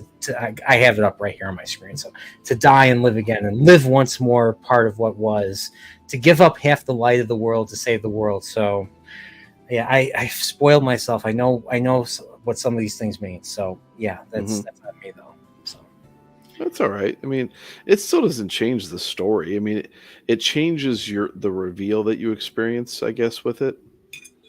But yeah, overall, makes it unique, especially with a series that's. The series. I think the finale, the final book, came out 10 years ago, right? It's been a decade since Brandon Sanderson published the Memory of Light. Yeah, I think you're right. So it's been a decade since the series has been complete. And what's funny is, I'm going to add. I'm adding some eggnog to this. What is it called? Bourbon. It's called bourbon. Bourbon. But Chillporeal is apparently a myth, so to speak. It is. I don't know what is this Chillporeal. I 3 drink Chillporeal is something that a certain toxic horse came up with, and I think I like it more. Very good with that. And what's funny is this eggnog has warm hints of cinnamon, nutmeg, ginger, and whiskey flavor, even though there's no alcohol in it. So, yeah, private selection. Artificial whiskey flavoring? I don't know what it is. Let me see. I don't care. It's high in calorie. That's all it counts. That's all I care. That's all I care. Yeah, Whisker Fishman says 10 years ago in January. Wow. Goodness. The show spoiled a lot of stuff. Like the reason why I knew that Magedian was the one that was doing the compulsion against Nynaeve and Elaine was because once she mentioned Spider in the doing stuff in secret. I mean, maybe I'll blame Prophet. I'll blame Prophet for all my issues. Prophet, the stream with Prophet and Nathan talking about the finale of season 2. And how Magedian appears, and somehow, and I totally understand now because Magedian is weak. The fact that she couldn't even stand up to Nynaeve, I mean, how is she a Forsaken? How is she a Forsaken? How is she a Forsaken? I think you need to flip that one though. Magedian shows herself to be what she is. Like she's not strong in the power outside of in the dreams. In Teleron Road. Yeah. But what she does is she's kind of like this web weaver, string puller type of thing. So she's kind of like the background kind of thing. And so her strength isn't necessarily derived necessarily so much with the power, but the fact that that Nynaeve can hold her own in that and then Bester speaks more to Nynaeve than it does with Magedian. So she is strong. Like I know, in the books, she needs anger she needs the dark side to channel properly and all that. So, yeah, she definitely gets more power as a result of being being siding him with the Dark One. But I think what with her, what like her strength lies in the fact that she'll sneak up. You know, she's going to be the type of person to stab you in the back rather than face you face to face. And so if she can catch you at unawares, then you're not going to be able to withstand the strength that she does have. Yeah, so like they had their little duel, so to speak, and we learned quite a bit about like what was in the museum of the Panarch and all that. So we learned that like, you know, there's a seal of the Dark One. There's a seal of the Dark One, and then there's that thing that is there. There's that bracelet, that necklace that could threaten Rand and all that. The male Adam. What I'm assuming is what Elyda's going to use to try to control Rand or something in a few books. So that's my what is it called? Prediction. It's my prediction. So no, the drink is not talking. The drink is not talking. So, but here, cheers. Eggnog and bourbon. Yeah, just bourbon for me. I've moved on to. Hey, look who subscribed to me. Subscribe. Excuse me. I gotta get one of the founding fathers himself subscribed to me. He came back to life. Maybe somebody blew the horn of Valyr, and maybe Alexander Hamilton. You know, I mean, he died by violence. He died in a duel. He died in a duel against Aaron Burr.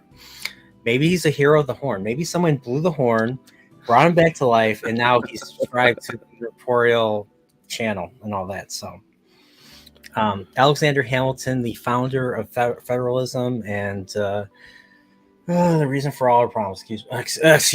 Sorry. I didn't say anything. So, but yeah. Oh yeah, I got a.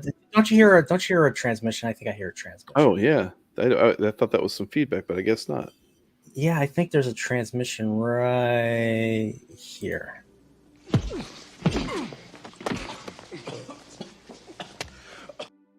Did you see the trailer? They came out with the trailer yesterday for Beverly Hills Cop 4.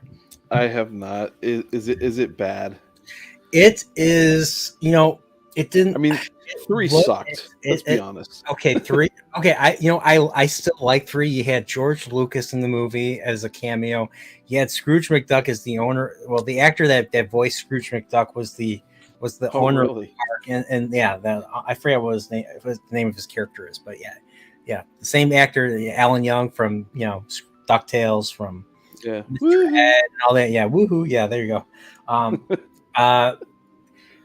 I mean, come on! Like, I mean, what's wrong? What is wrong with having, money laundering, making fake dollars in an amusement park? Come on! That's. What's wrong with that? I like part 3, but I was 9 years old when it came out in the theater. I actually saw it in the theater. My dad took me. I did too. It was R-rated, and yet there was nothing R. I mean, with the exception of the F word, there was no other R-rated stuff in the movie. Yeah, so nothing like the first 2. Oh, the first two were brilliant, and yeah, me and Prophet argue about which one is the which movie's better, the first one or the second one. I'm on the side of the first one. Steve is on the side of the second one. By the way, me and him did do a reaction to the Beverly Hills Cop 4. Yeah, I saw that. I have it queued up. Axel F, which is what they stupidly called it. I don't know what's what Netflix been making. I don't know if Netflix named it, or I don't know who's responsible for naming it, but so Axel F, that's the name of the that's the name of that piece that is iconic in entertainment. Like, I mean, Axel F is the name of that song. Axel F is the name of that song. So they seriously named it after the damn song. They named it after the damn song. Oh my gosh. Yes.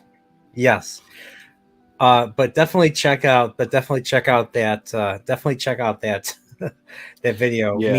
Me and Steve. It was me and Steve. We recorded something, and it was a fun one. Like, I can't wait to when the movie comes out. I'm cautiously optimistic. He's cautious. He's He's like, burn the boats, fuck it. cautiously pessimistic. Yeah. But Oh man. it's a lot of I can't wait to see it. I mean, but the thing is, it seems to have more in common with Bad Boys than Beverly Hills Cop. You ever seen Bad Boys with Will Smith? Bad and Boys. Will Bad Smith Boys and 1, Lawrence? 2. 1 was great. Bad Boys 2 was about an hour too long. I didn't even see Bad Boys 2. They made, how many did they make? I 4, think 5? they just did a third one, like in the past couple of years. Yeah. I did not give it a chance because it's like, you know what? I'm sick and tired of your recycled shit, and so it's not worth my time. Yeah. And OG but Bad two was okay. It was like they should have ended it like a half hour, 45 minutes before it actually ended. Do you think so? It was really long. Yeah. The first one was kind of long too, as I recall, but at least it was good and funny. Yeah. You know, it's like, don't be alarmed, we're Negroes. Can I have a cup of brown sugar? Okay, Yeah. that was an unusual laugh for me. That was a drinking. But yeah, that I mean, yeah, it felt more like Bad Boys than Beverly Hills Cop. And then they recreated the scene. Remember the scene where Eddie Murphy's sitting in the back, and then Judge Reinhold's in the is in the driver's seat, and Taggart, John Ashton's in the passenger seat. Well, they recreated it, and it didn't. And Steve said it perfectly. Like, it does not look flattering for the other two actors. Not for Eddie Murphy. Eddie Murphy looks great. But the other two actors, Judge Reinhold and John Ashton, I mean, yeah. I mean, I haven't seen that the guy who plays Taggart in a long time. I don't know. I haven't either. He wasn't even in part 3. He was in part 1 and part 2, and that was it. That's right. He wasn't in part 3. They hired Hector Elizondo to kind of fill in for him. I don't know why he wasn't in the movie. Like, that's okay. If there's something that part 3, so part 3 is my least favorite. If there's something against part 3, it's that they didn't have Taggart. They didn't have Ronnie Cox as Captain or Lieutenant Bogomil and all that. Like, I like those characters. Mm-hmm. Part 2. I felt part 2 was very faithful to the part 2 was a faithful follow up to part 1. Part 2 had more of that buddy cop comedy. Aspect of it that even the first one I don't think had quite as much. So that's probably what I'm guessing reason why Steve really likes the second one more than the first one. So the first one was funnier. I think the first one I gotta watch them. It wasn't funnier, but it was more raw. I think it was perfect combination of the drama and the comedy. Because there were points in the movie where you're not laughing, especially when the reason why he goes to Beverly Hills in the first place is his buddy dies. Yeah. Buddy gets killed outside his apartment. How do I know? How do I know? Well, it's my first Beverly Hills Cop was my first R-rated film. I use it for every single, every time somebody subscribes or does something, like here, like a few seconds ago. Yeah, I'm gonna do it right now. I swear, if you ever show your face out there again, I won't. Ever. I won't. Ever. I won't. I promise. Oh.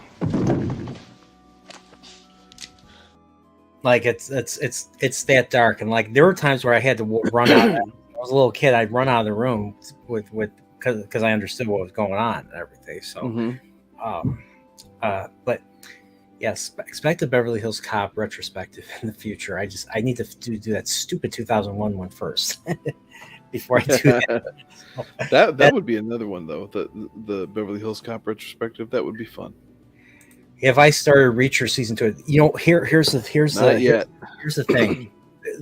So Reacher season 2 is not the only thing that came out this week. So Netflix came out with Yu Yu Hakusho. And I don't know if you see right here. You see that Blu-ray I'm pointing at right here with my finger. Mm-hmm. There's a character. I have the anime, and I watched the anime not too long ago. The anime is really, really good. The anime is super duper. I think it's better than Dragon Ball.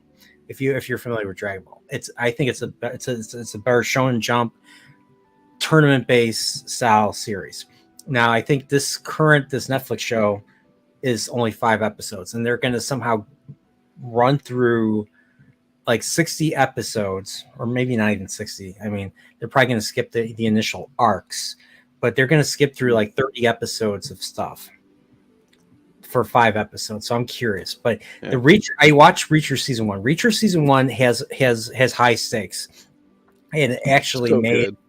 Yeah, it's really good. And I mean, I've been meaning to finish. I still haven't finished Terminal List. Yeah, forgive me. I have not finished Terminal List. Like I watched the first 4 episodes, and I haven't finished it. So after you watch the last episode of Terminal List, there's a scene in there that's straight from a book that nobody knows about. Nobody knows this book, except I have it. And it's from an unexpected. It's an unexpected pull, but when the scene happened, I'm like, holy shit, they did that. Yeah. It was incredible. So I'll have to discuss that with you when you get to that. But for me, season 1, my wife and I watched it. We loved it so much that we immediately rewatched it, and not just watched it. Yeah. Yeah. And not just watched it, like we binge watched it and then binge watched it again. And so we're definitely looking forward to this because I think it's refreshing. It's fun, and you can sit there and just enjoy it for once. Trip. So while everybody was watching Reacher, I was finishing the Shadow Rising. So I just finished the Shadow Rising just right before the stream started. So yeah. So Trip, have you watched all of season 2 yet? And did you like it?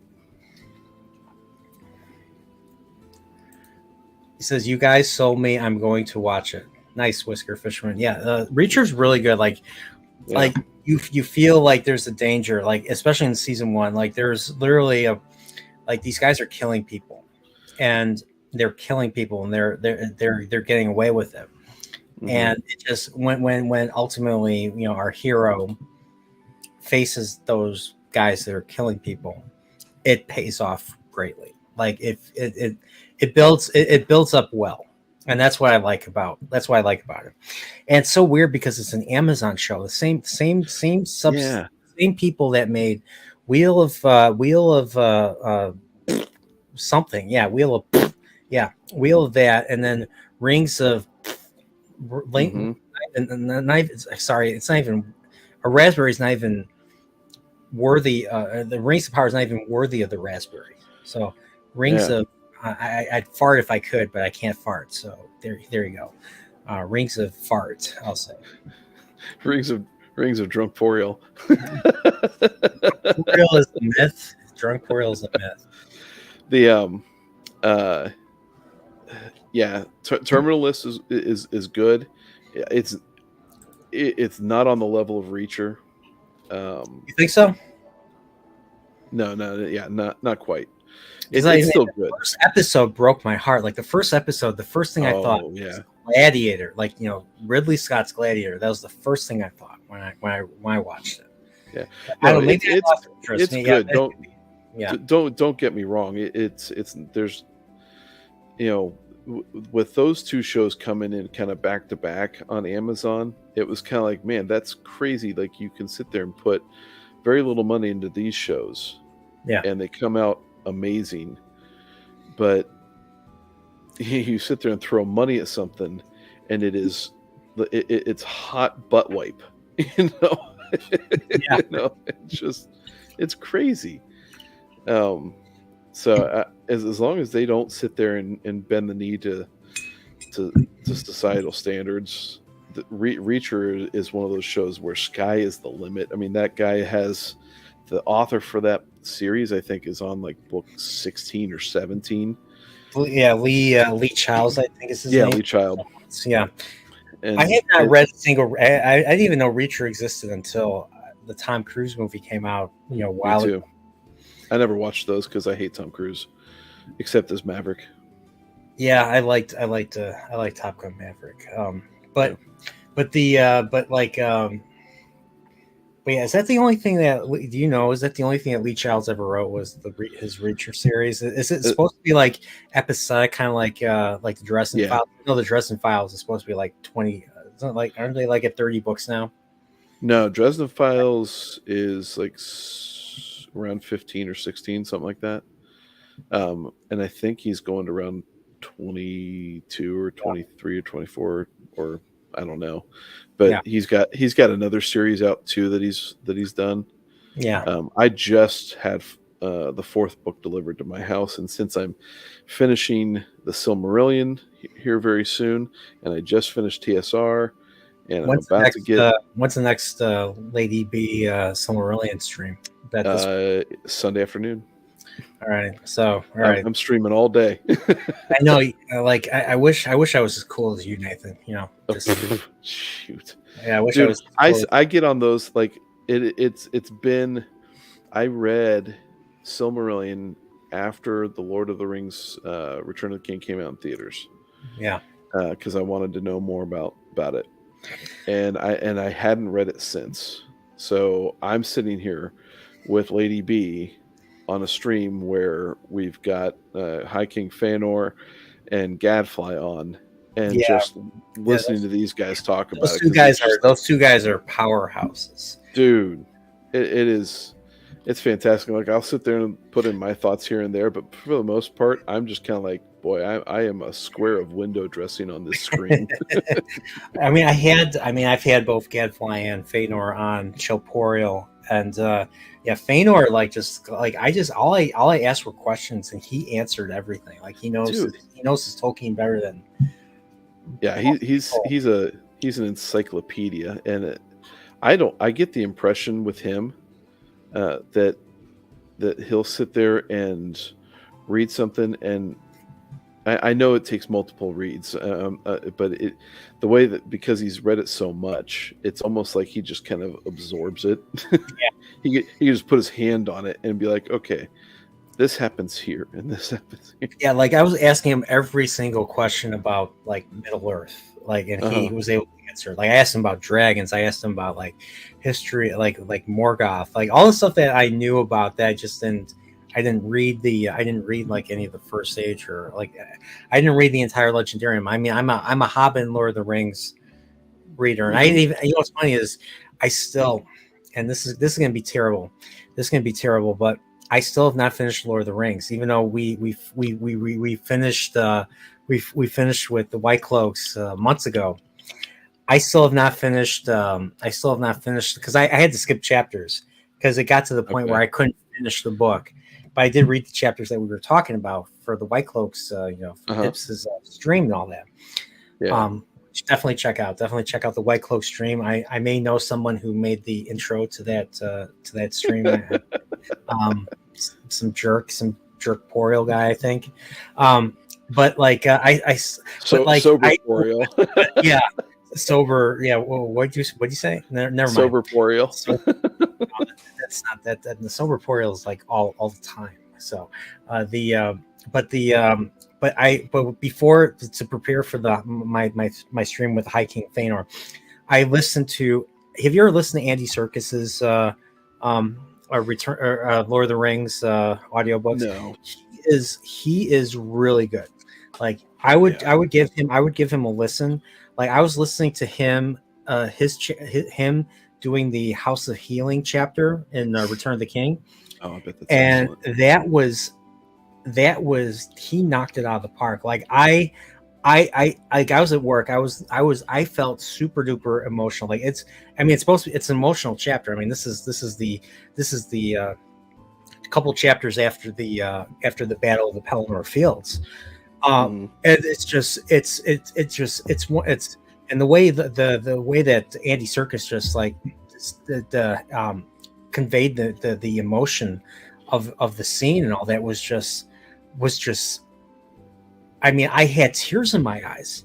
Like there was a point where I connected with what was going on because of my own experiences with loss. Like there's a point in that chapter. I don't know if it's.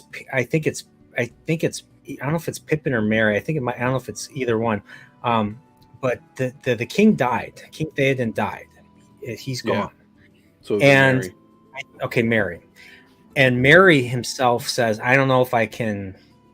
I don't think I can smoke anymore. I don't think I can enjoy having a smoke now, because I promised to have one with King Theoden after all this was over with, but now he's gone. And it got me thinking about when my own father passed away. I was like, I was thinking to myself, how can I enjoy, because the stuff that me and him enjoyed, I enjoy classic rock. Like my dad grew up on, my dad was a child in the 60s, and he came to age in the 70s. So he was a big fan of that era of music. How can I enjoy that music anymore? How can I enjoy the movies? Like I watched The Great Race with Jack Lemmon and Tony Curtis. It was my dad's child. It was a favorite of my dad's childhood. It was a comedy about racing from New York to Paris, and the bad guy Jack Lemmon is just, he's literally a mustache twirling villain who will cheat to get what he wants, and usually he always it's a slapstick type of comedy. But I watched it. I watched it after my dad passed away, and I cried. And I'm like, I don't know if I could watch. I don't know if I can enjoy stuff like that. And I remember that chapter, and I don't remember who said it, but like he's like, just enjoy it in his absence, enjoy it in his memory, and that was what really moved me. And I mentioned this in in the stream I did with Feanor, and it's just that's the power of good writing, of someone who's been through a lot of life experience, and that was Tolkien. I mean, yeah, that's kind of the Gadfly made a good observation, I thought, with in the last stream that we did for the Silmarillion, that all of the classic writers are writers that the writers that write stuff that will last the test of time are writers that have been through some stuff. Yes. Tolkien, Jordan, he says he doesn't. This is probably maybe a little bit of a hot take, but he doesn't think Sanderson, his stuff will last. And it may or may not. But I haven't read Sanderson, so I can't comment on that. Yeah, but like if you think about it, Steinbeck still is written about. What is Steinbeck written? He's written Of Mice and Men. He's written Mice and Men, Grapes of Wrath. Grapes of Wrath. I've only read The Pearl. I've read Old Man in the Sea. That's Hemingway. Yeah, he's written a whole bunch of stuff that I have not read. I picked some up, and so I have it on my to be read list because I want to get into some classic stuff. But he's definitely on my list of stuff to read, because there's some stuff that some of the premises of some of those books are pretty damn good. So Salty here says Sanderson needs to learn to write compound sentences. I can't comment because I haven't read Sanderson. He's not terribly wrong. I mean, he's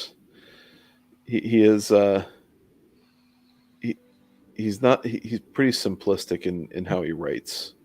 Yeah. It's a much easier read than Jordan. Yeah.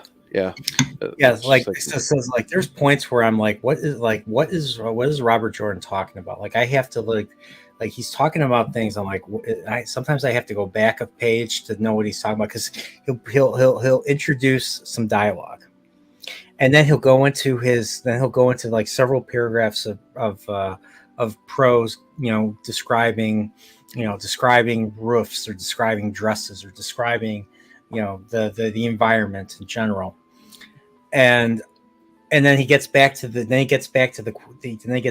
dialogue. I'm like, what is he talking about? And I have to go back a page and read it. So yeah, I mean, like, it's just that was part of the frustration. But I mean, like I said, like it's just I'm not gonna say Jordan sucks because A, he's not with us. I'm not gonna knock on him for that, and B, like the fact that like so many people find there's so much meaning in it for so many people, and that there's so much like a lot of people say there's a lot of rereadability. Now, I'm not saying that I'm going to reread the series. I'm most likely not going to. But like, How dare you? I know. But a lot of people have reread the series, and it has increased its value over time. And I'm not going to deny someone else's experience because of that, especially people I trust. So a lot of people here, even though I don't feel the same way as everybody here, I still trust that they feel the certain way. Like I feel that I feel you, Prophet, Pips, all the White Cloaks, feel strongly about the series for a reason. So. Yeah. And and it's just what was I saying? I was talking about, but there's a value there. Mm-hmm. I'm not gonna deny it, and I'm hoping I can find and experience that same value that you guys do. That's why I'm really hoping, because I mean part of the reason why I'm reading this is because I really enjoy our conversations that we've had on other things, and this would be a very long-term thing, like 14 books. I mean, and I split like this book in particular, Shadow Rising, which is like this, like it's like this thick. I had to split it. I mean, I'm lucky to split it into 5 parts.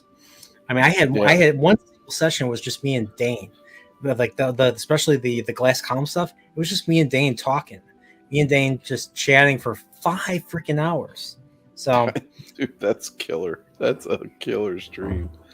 We talked like he was answering questions, and there was a lot to talk about, and it just got to a point where we couldn't, like, I initially was going to try and cover the parent stuff too. That didn't happen.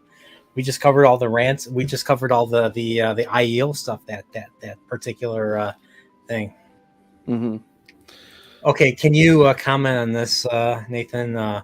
Salty says R.A. Icewind Dale trilogy. I've not read those. He's more or less in a conversation with Trip and Aldan. Apparently, me quoting and perhaps not contextually quoting Gadfly properly triggered Aldan a little bit. Now Aldan has taken exception with it, which is fine, because it's again these are subjective types of things. And this is what categorizes into a good nerd argument, right? It just you just sit there and you have for Gadfly, what stands the test of time is a different barometer than Aldan. Yeah, Aldan's obviously got a lower standard. You make me laugh. I can't control myself. No, I'm just waiting for the all caps flame war that Aldan's going to put in the comment section now. But here's one thing. Here's one thing I will say about the. Here's one thing I'll say about the Shadow Rising that I think does better than even the Dragon Reborn. And that first chapter, for the most part, pays off. Like the Ordeef stuff, the Min stuff, the Elida stuff. Mm-hmm. Maybe not so much the Lady Suroth stuff, apparently, but even though what's funny, the Lady Suroth stuff, not yet. And I was surprised. Like I was like, who is this Egyanin? So I'm like Egyanin, like have I heard this name before? So now I'm at the point in the series where like, is this the first time I'm meeting this character, or have I met this character before?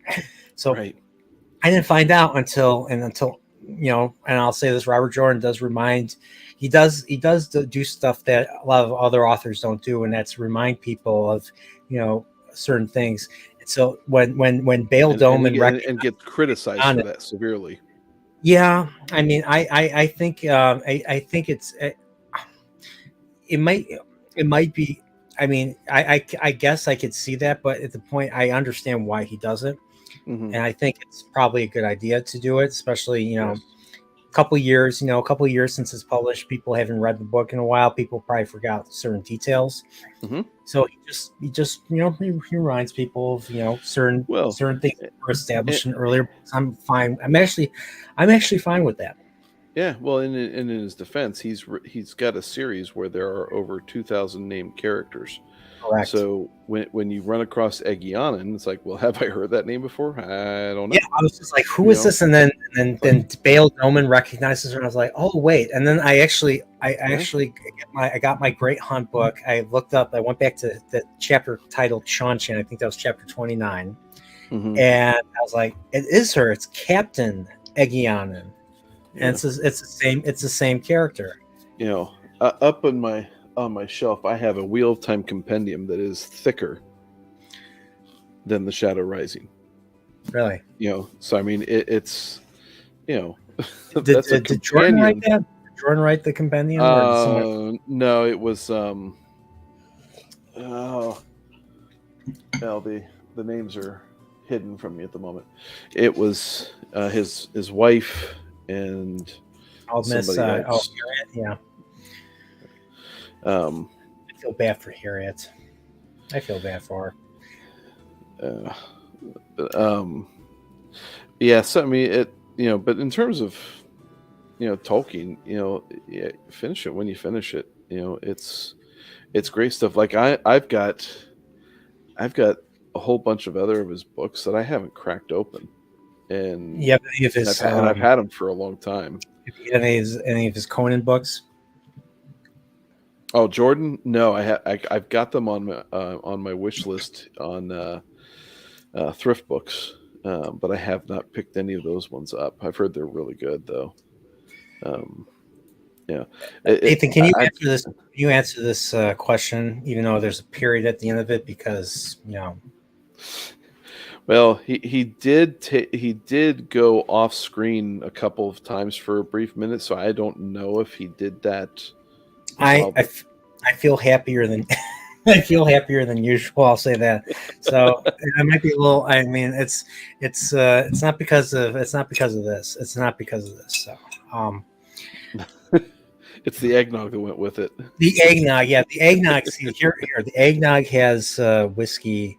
Has a whiskey flavor in it. That doesn't mean it's there, but it could be there. I don't know. I'll blame the whiskey. I mean, I'm sorry. I blame the eggnog. What was I saying?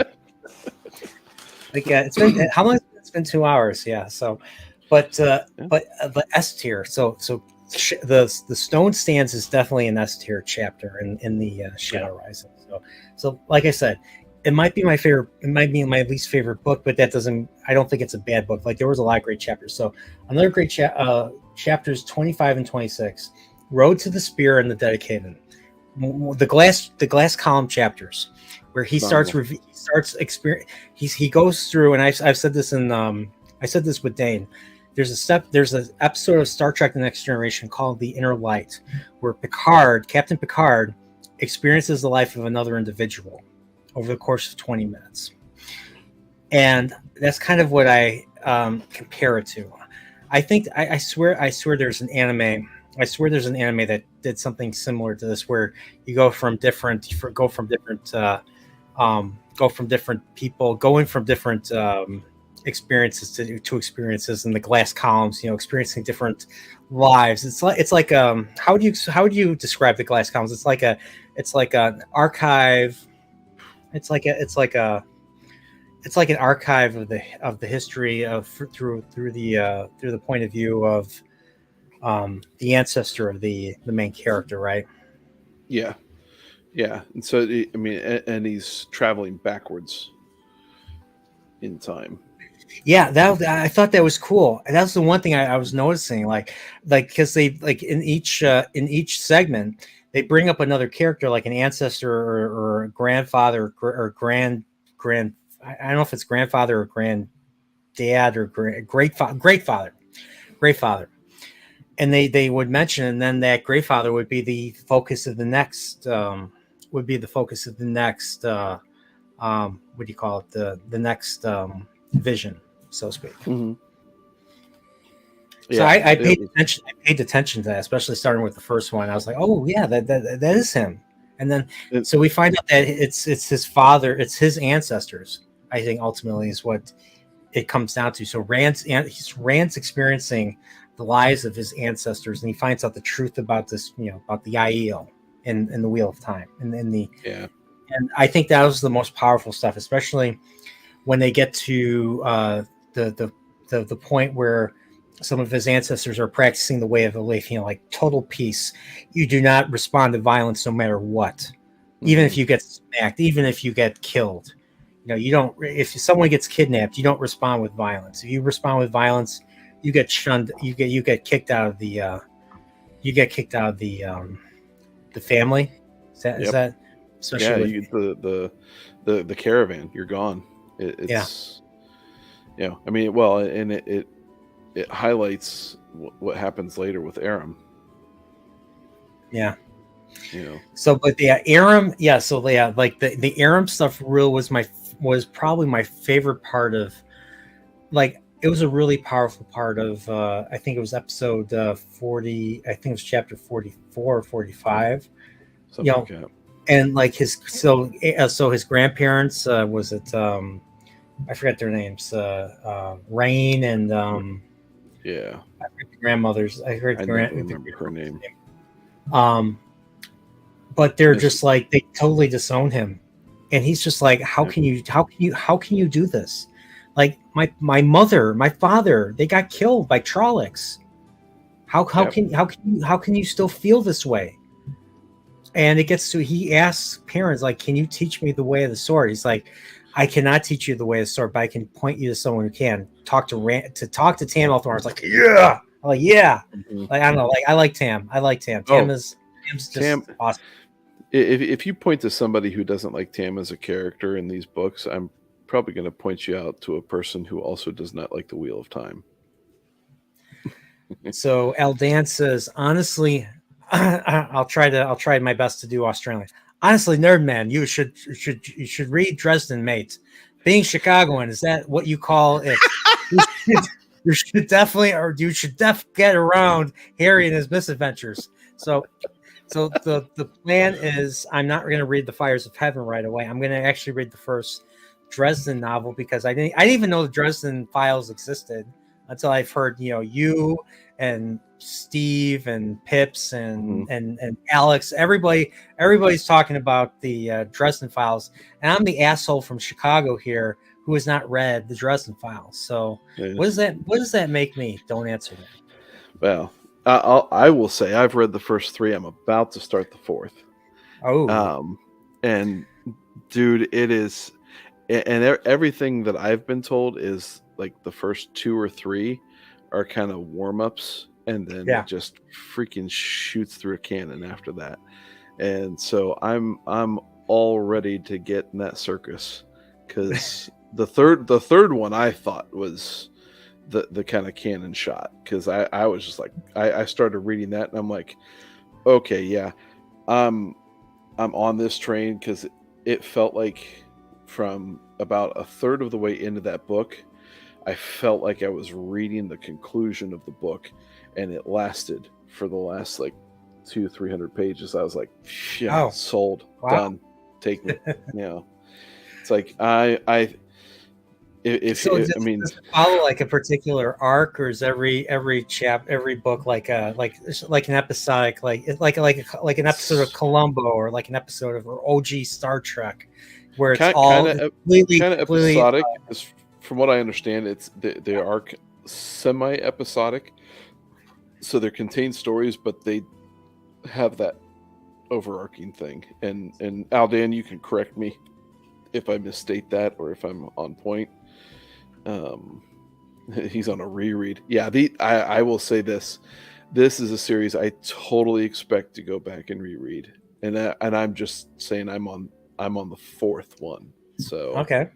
I'm in this one to win it, because it's just he's just good, and you can pull the audiobooks on YouTube, off of YouTube, and listen to them. It's the blonde vampire dude, I think, from Buffy. I never watched that show. I've heard about it. I heard, like, I think Aldan himself, because me and Aldan did a Chillporeal. He's even better than. And I think he said that he's even better than Michael Kramer. I don't know. He's real damn good. He's real damn good. But it's he's just a solid audio book reader, and so if you're listening as you're reading along, it's not going to disappoint you because he nails it. Yeah. And Dresden, the guy who wrote Dresden, shit, Butcher. Yeah, Jim Butcher. Yeah, Jim Butcher is. I think the way that he writes fits the guy's reading style, and it all works out so well. I haven't read Jim Butcher. How would you describe his prose? Piece of cake. That's kind of how I would describe it. Okay, super easy read. He's not. He doesn't have a lot of description. He describes where it's necessary, but he keeps it at a quick clip. So what could be like for Robert Jordan would be like a 600-page book. It's about 300 pages. Yeah, 350 somewhere in there. So the answer is no. That's about right. They're like private investigator case files early. Then it builds out into an insane world. So yeah, I can't wait to read it. So so my thing is I think I need to develop my reading skills further, and I need to read every day. So since I finished The Shadow Rising, I kind of want to read another book, kind of, there's a buffer in between that and book 5, The Fire's of Heaven. Butcher's a great palate cleanser. Yeah, because it'll definitely relax your brain a bit because it's not going to be so intense. Yeah. You're just going to be in it, and he's going to sit there and he's going to drag you through it, just not drag in a bad way. I gotta say, I hate you guys. You guys are like leading me down this crazy path. Like now I'm going into Dresden Files. Like you guys are leading me into all these crazy series and all that and everything. So, okay, maybe hate's too strong of a word. I should have said. Sorry. So, I don't hate you. So like I was saying earlier, so I just finished this, and then I'm about to finish the Silmarillion. These things are just thick, heavy. Silmarillion is easily one of the more difficult reads out there. Yeah. And then I'm halfway through Dune, and Dune isn't terribly easy. It's not terribly hard, but it's still pretty damn good. I have to. That's another book I want to read before the. Did you see the trailer for Dune? The third one? Dune oh man, that looks good. It does.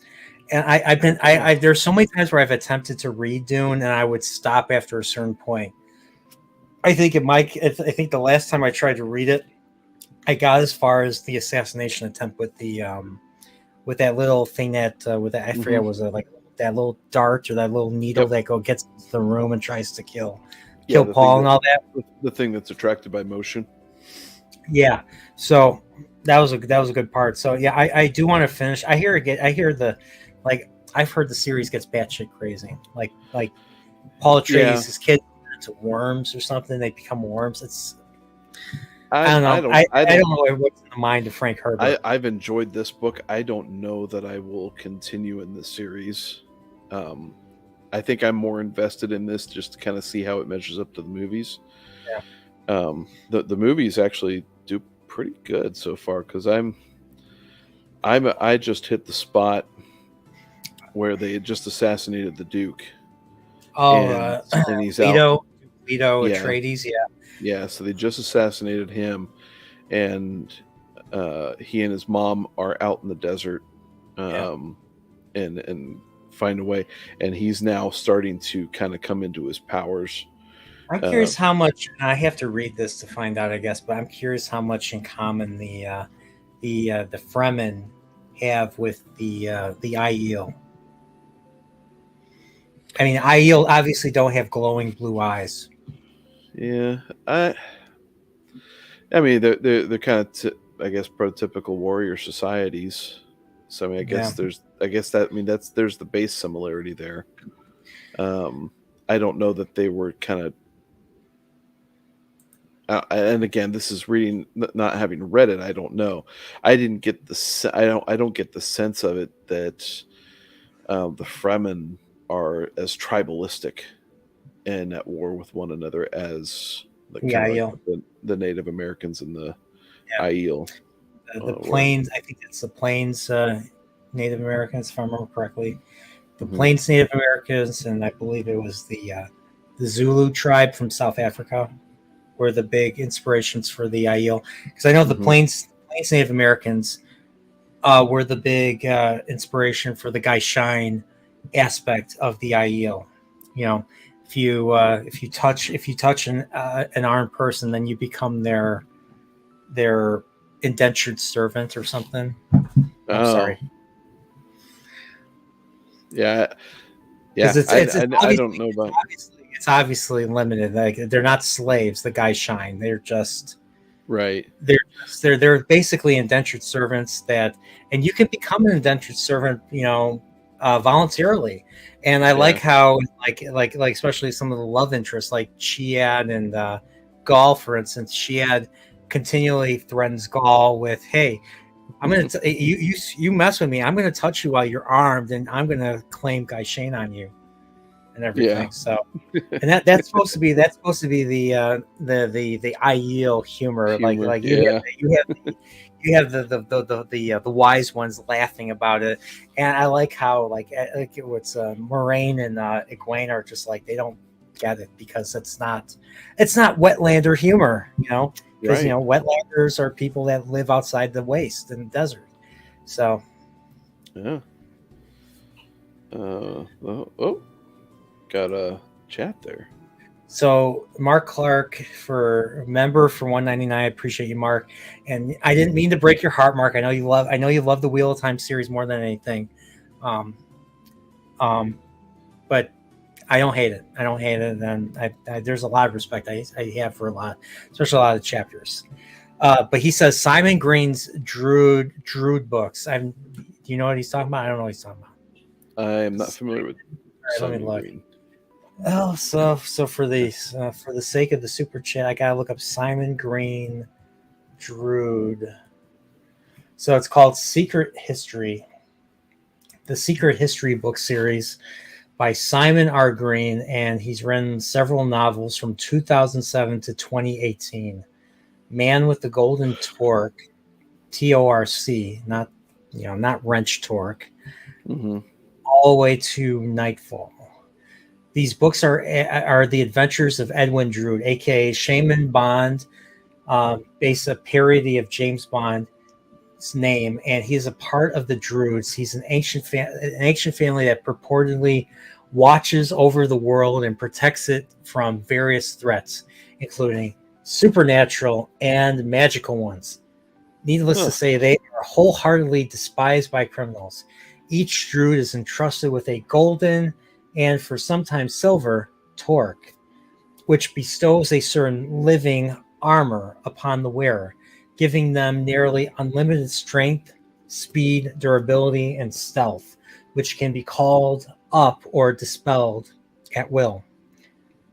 And the torque also grants the wearer the sight, allowing him to see through the most magical and scientific disguises. Translates any language, prevents the user from appearing in any kind of photography, videotaping, or tracking of any kind, including tracking by the other druids, prevents the user's soul from being taken away by daemons or other creatures of the sort, and a whole host of other abilities. And I don't want to keep reading this, but yeah, that's the Simon Green Drew books. So okay, intriguing.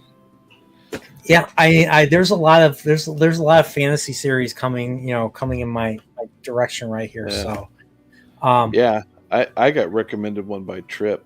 Which one? Guy Tavril, I think his name is. And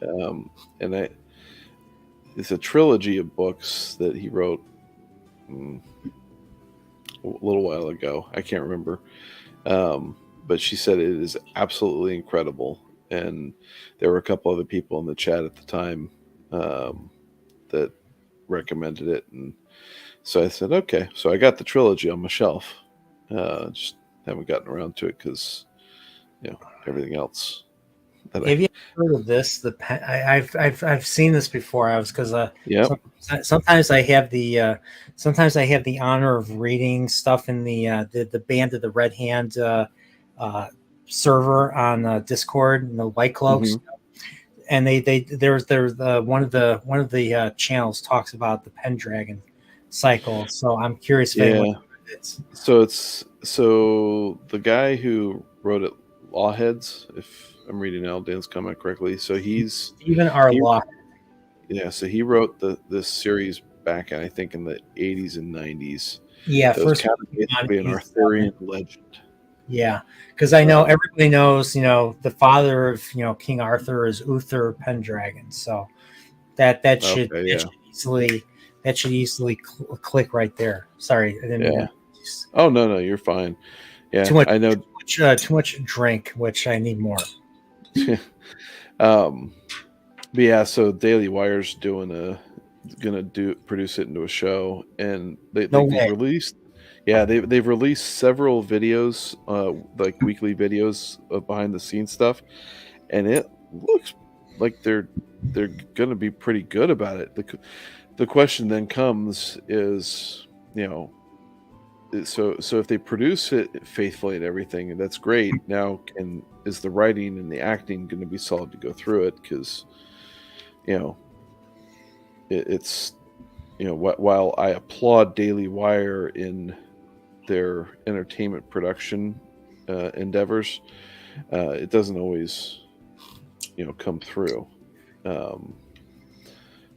as much as we would like it to, right? But I'm very interested in seeing this. I'll have to figure out a way to watch it because I'm not subscribed to them, and it's not enough to pull me to subscribe to them. Because if you're looking at multiple seasons, that means multiple years of membership, and they don't have enough outside of that to get me interested. I got a confession to make, Nathan. I hope you don't persecute me for this. I still have not finished Excalibur. Oh, the movie? Mm-hmm. I've seen it once.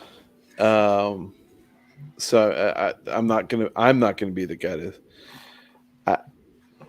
I thought, oh, sweet Aldan, you are a boss. Awesome. What? Oh, he's like, I can use his login, dude. Nice. But I'm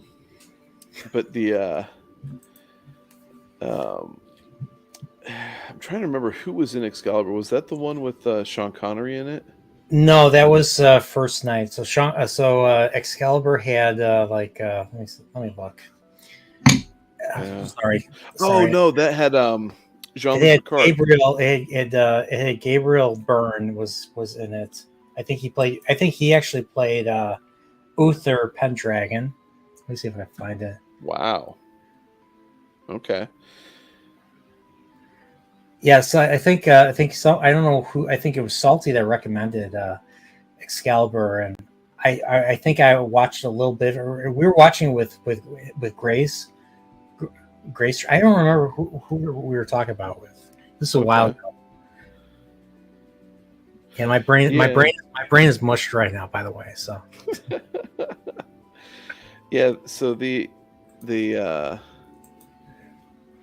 I don't remember it being a bad movie at all. It had a. I guess that would be another one that I'll need to check out again because I don't have much of a memory of it. So who plays who? So Nigel Terry plays Arthur. Gabriel Byrne, I was right. Gabriel Byrne plays King Uther Pendragon. Robert Addy plays Prince Mordred. Same. Not the Mordred who plays the spider in right. Dark Tower. Sorry, not that Mordred. You mean Mogideon? Oh wait, Mordred. Oh, okay, yeah, never mind. You said spider. Never mind. Well, or Lord Varys from Game of Thrones. Yeah. Nicholas plays Addy plays that guy. So this is a more recent edition of Excalibur than I'm thinking of then. This came out in 1981. Okay, then I'm thinking of a completely different actor then. Yeah. Okay, continue. Sorry. Liam Neeson plays Gawain. Yep. Clive Swift plays Hector. Keith Buckley plays Urians. Patrick Stewart. Yep. Luke Okay. Picard plays King Leodegrance. I don't know who that is. Corn Redgrave plays the Duke of Cornwall. Nicol Williamson, Nicol, Nicol Williamson plays Merlin. Paul Jeffrey plays Percival. And Cherry Lungi plays Guinevere. Yeah. Oh, what's his name that plays Mance Raider? Ciaran Hinds is in this. He plays King Lot. Not the King Lot from the Old Testament. Not the one whose wife turns into a pillar of salt. Of salt, right. See, I know my Old Testament. So even with too much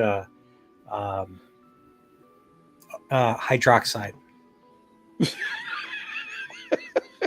Bleach. I'm not gonna say alcohol.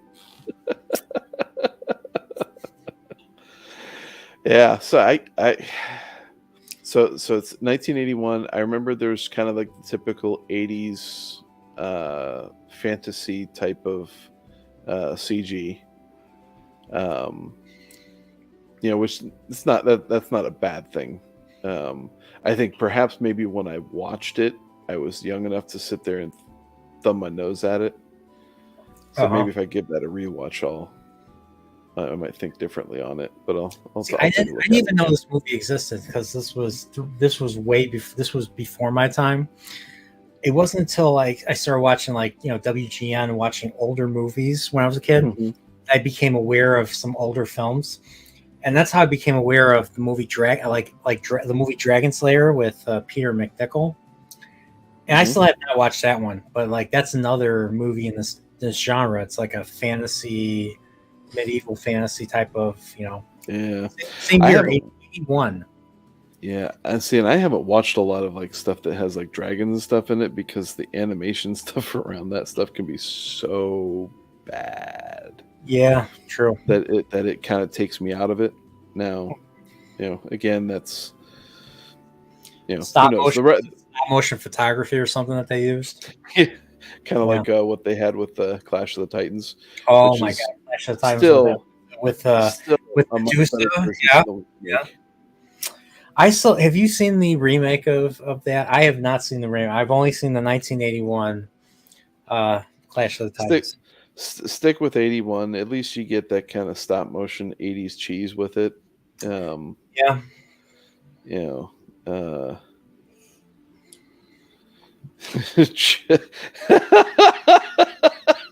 Whisker Fisherman. Just glitter. Which one? The last one that he put up. Anyone watch The Green Knight with Sean Connery? Chest glitter, baby. The Green I'm Knight. gonna have to look. I have not seen it, but that comment alone has got me intrigued. Just glitter, baby. I know they made The Green Knight, but I don't think it was with Sean Connery.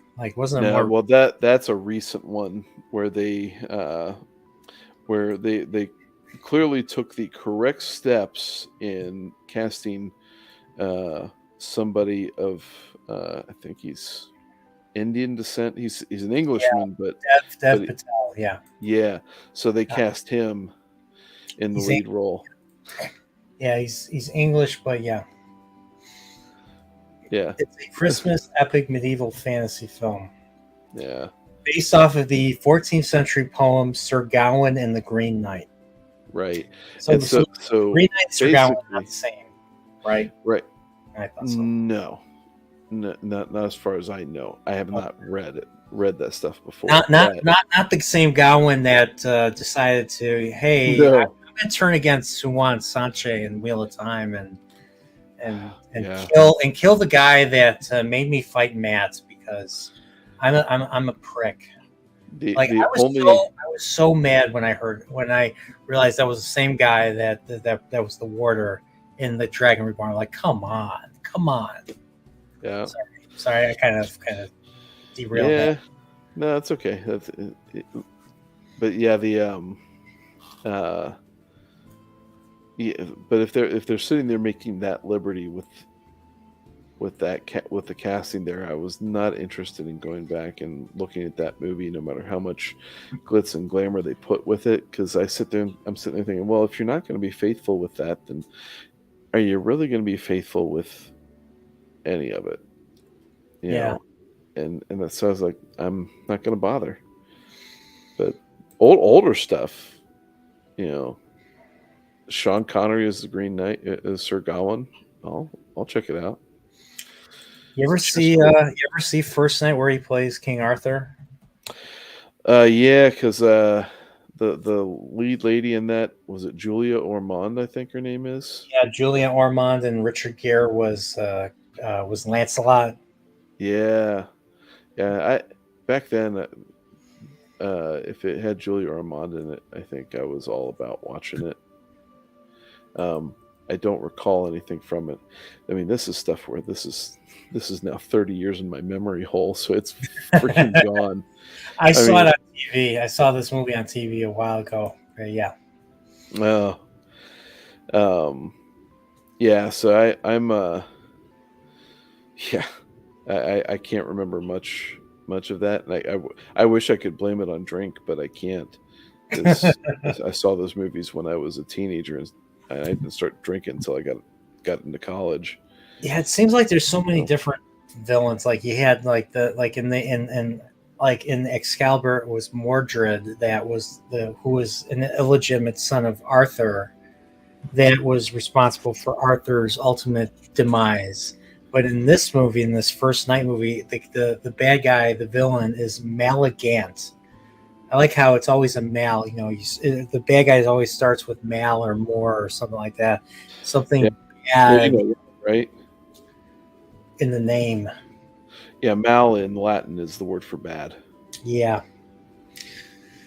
I'm not sure if this is like I like it says it's from Arthurian legend, but like I didn't know this was in any other like writings or anything like that. I've always thought Mordred was the one that ultimately ends his father, Arthur.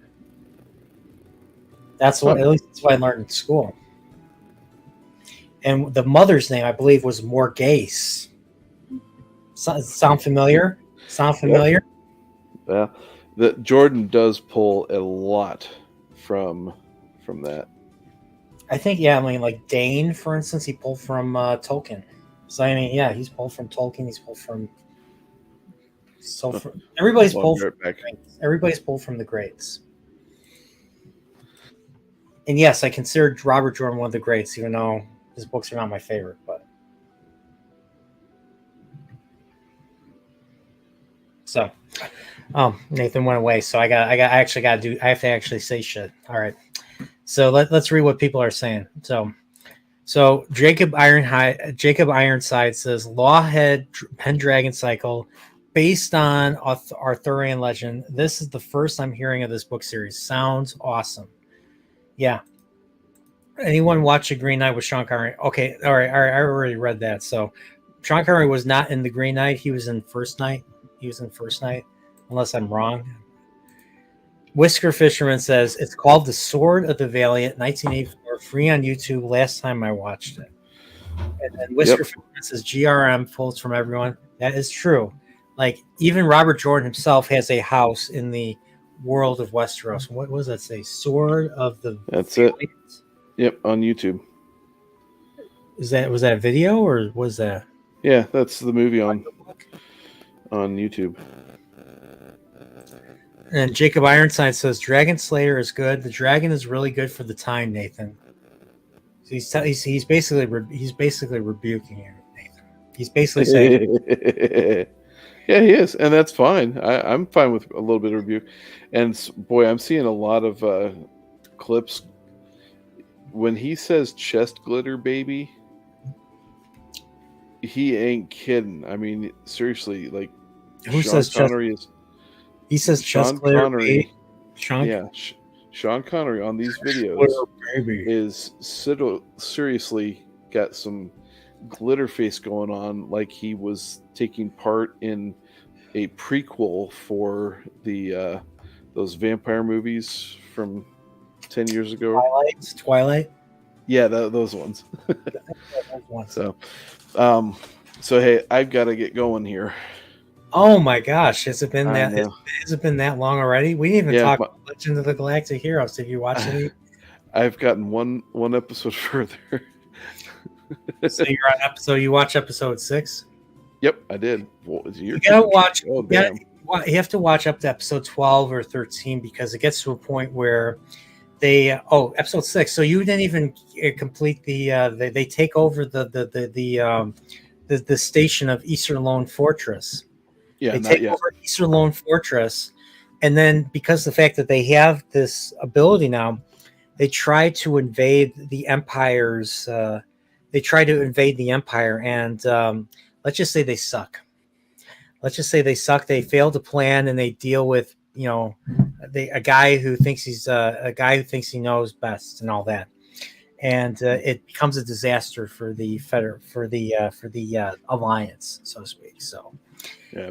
And then as a result of that, let's just say Reinhardt pulls some strings and has someone manipulate the alliance side with a potential coup, while he's dealing with insurgents on his side. So Yeah. that's basically season 1. That's basically the rest of season 1. And the stuff with Yang Wenli and Jessica Edwards is some of the most powerful stuff. Definitely pay attention to that. That's some of the most powerful stuff because I can't say anymore. It's the show is brutal. The show is brutal. I'm looking forward to it. Maybe that's why I'm so hard on the wheel at times, because I've seen shows like Legend of Galactic Heroes. I've read books like A Song of Ice and Fire, and I'm just so I don't know. Hell yeah. They're very different types of stories, though. Yeah. It's in different people reading them get different experiences. I am not reading Robert or George Martin ever again. Even Winds of Winter. I did not like the last 2 books or book and a half. I was like, You're gonna hate me, but I liked Feast for Crows more than I liked The Shadow Rising. Like I felt there was more going on. I felt like there was more building up. The problem is it didn't pay off with Feast for Crows, but it still managed to maintain my interest and everything. So I don't know. yeah. Well, and it comes down to each their own. And yes, Whisker Fisherman, dead Sean Connery is still a better actor than Rosamund Pike. 10 times out of 10. Show true. So Nathan, is there anything you want to promote? Well, Sunday, Lady Balefire's channel at 3 Eastern. We're going to be discussing the Akala Bet out of the Silmarillion. So this is basically the chapter that should have been what Amazon delivered from their Wheel of Prime, but did not because they suck testicles. And then later that night at 9 p.m. Eastern, I'm going to be back here discussing a book that's better than anything George Martin ever wrote. In the Shadow Rising. In the Shadow Rising, there you go. So yeah, that's it for me on my docket. Okay, that's cool. So I appreciate you being here, Nathan. Thanks for doing this. Hey, everything has to be a trilogy now. We got to do a part 3. We do have to do part 3. So, and got to figure out a way to do prequels now too. I'm clearly sober. I don't know if you can tell, but I'm very sober right now. Right. So, Nathan, thanks for doing this. My pleasure. Thanks for inviting me. This was fun. I like these. You already told me. You already said because I'm going to be covering the final portions of the Shadow Rising. So, but that's my initial take on it. It's my takes are never permanent. So depending on like I'll hear, Nathan and Alex and Steve and whoever and Aldan, whoever joins us on Sunday to hear their takes. And I mean, I'm a new reader, so I mean, I'm not the experienced reader like these gentlemen are. So, I mean, there's probably a lot of things I didn't pick up on. There's probably things that I just, I just didn't pick up on. So I'm not going to attack the book. I'm just going to say I don't like it as much, and then I'm going to let everybody say, Nerporial, you're wrong. This is why, and this is why, and I'll be like, oh, and because I respect these gentlemen, I will listen and everything. So that's what I'm looking forward to. I'm looking forward to some pushback and everything. So, but yeah, Nathan, thanks for doing this. I really enjoyed this. Like I didn't even realize it's been 2 hours 40 minutes, and you want to leave. The fact that you want to leave means that. Well, no, it's been long. I've got a wife coming in that says, "Hey, it's midnight, and we got laundry to fold before we can go to bed." Yeah, and I met Mrs. Manetheren, and she's a wonderful person, and so I have to abide by that. We have to abide by that. So, all right, but everybody, thanks for being here. Jacob Ironside, Whisker Fisherman TV, Mark Clark, Aldan, CLS Studio, Dread Roberts, Salty, Nas, Trip. Everybody else, because I don't feel like going further up the chat. Thank you for being here, and don't forget to hit the bell. Tell everyone, Nathan. Tell everyone why they should hit the bell for notifications. Because, as I said a couple hours ago, you gain inches on your beard. You may even gain a little inches on your height. Your testosterone levels will rise. And hell, in these days, if you're female, your testosterone levels might rise anyway. So, why the hell not? It's all good. You become more of a man or woman or something. Hey, we gotta keep this safe. All right. And Tatsushima is here. He's gifted 5 Nerporial Lifeform memberships. Thank you, sir. And hopefully you guys will, just let me know if there's anything you want me to do. So Gadfly Fiction got another membership, and Gadfly has already been on Chillporeal, so definitely check out our conversation. Gadfly just completely carried that discussion. And then we got Don the Ranger Power. Go Don Ranger Power. He another sponsor. Thank you. LDG, the Free the Net hashtag Free the Net became a sponsor. Hey, look who became a sponsor. Woo! A man of Manetheren. Sounds very problematic. Yes, thank you, Tatsusama. I'm just gonna call you a Manetheren, because that's what we do in Chicago. Like, we don't even call aldermen anymore. We call them alder people. Oh, that's how. Yeah. So you're a Manetheren. That's what I'm going to call you from now on, and then you can make fun of me. You can call me names, but yeah. and who else became a sponsor? Or Trip just became a sponsor. So consider keeping those Nerporial memberships, because they're great. I guess, I don't know. Yeah. I guess now I got to go and get some extensions to my beard before Sunday. And Tatsusama says member for 13 months. I appreciate it. Night Fellows for Jacob. Thank you. Fun show. Whisker Fisherman, a P of the P people. I don't know what that means. That might be too much drinking me. So yeah, there you go. Everybody's laughing at me because I'm drink Porial. Yes. There we go.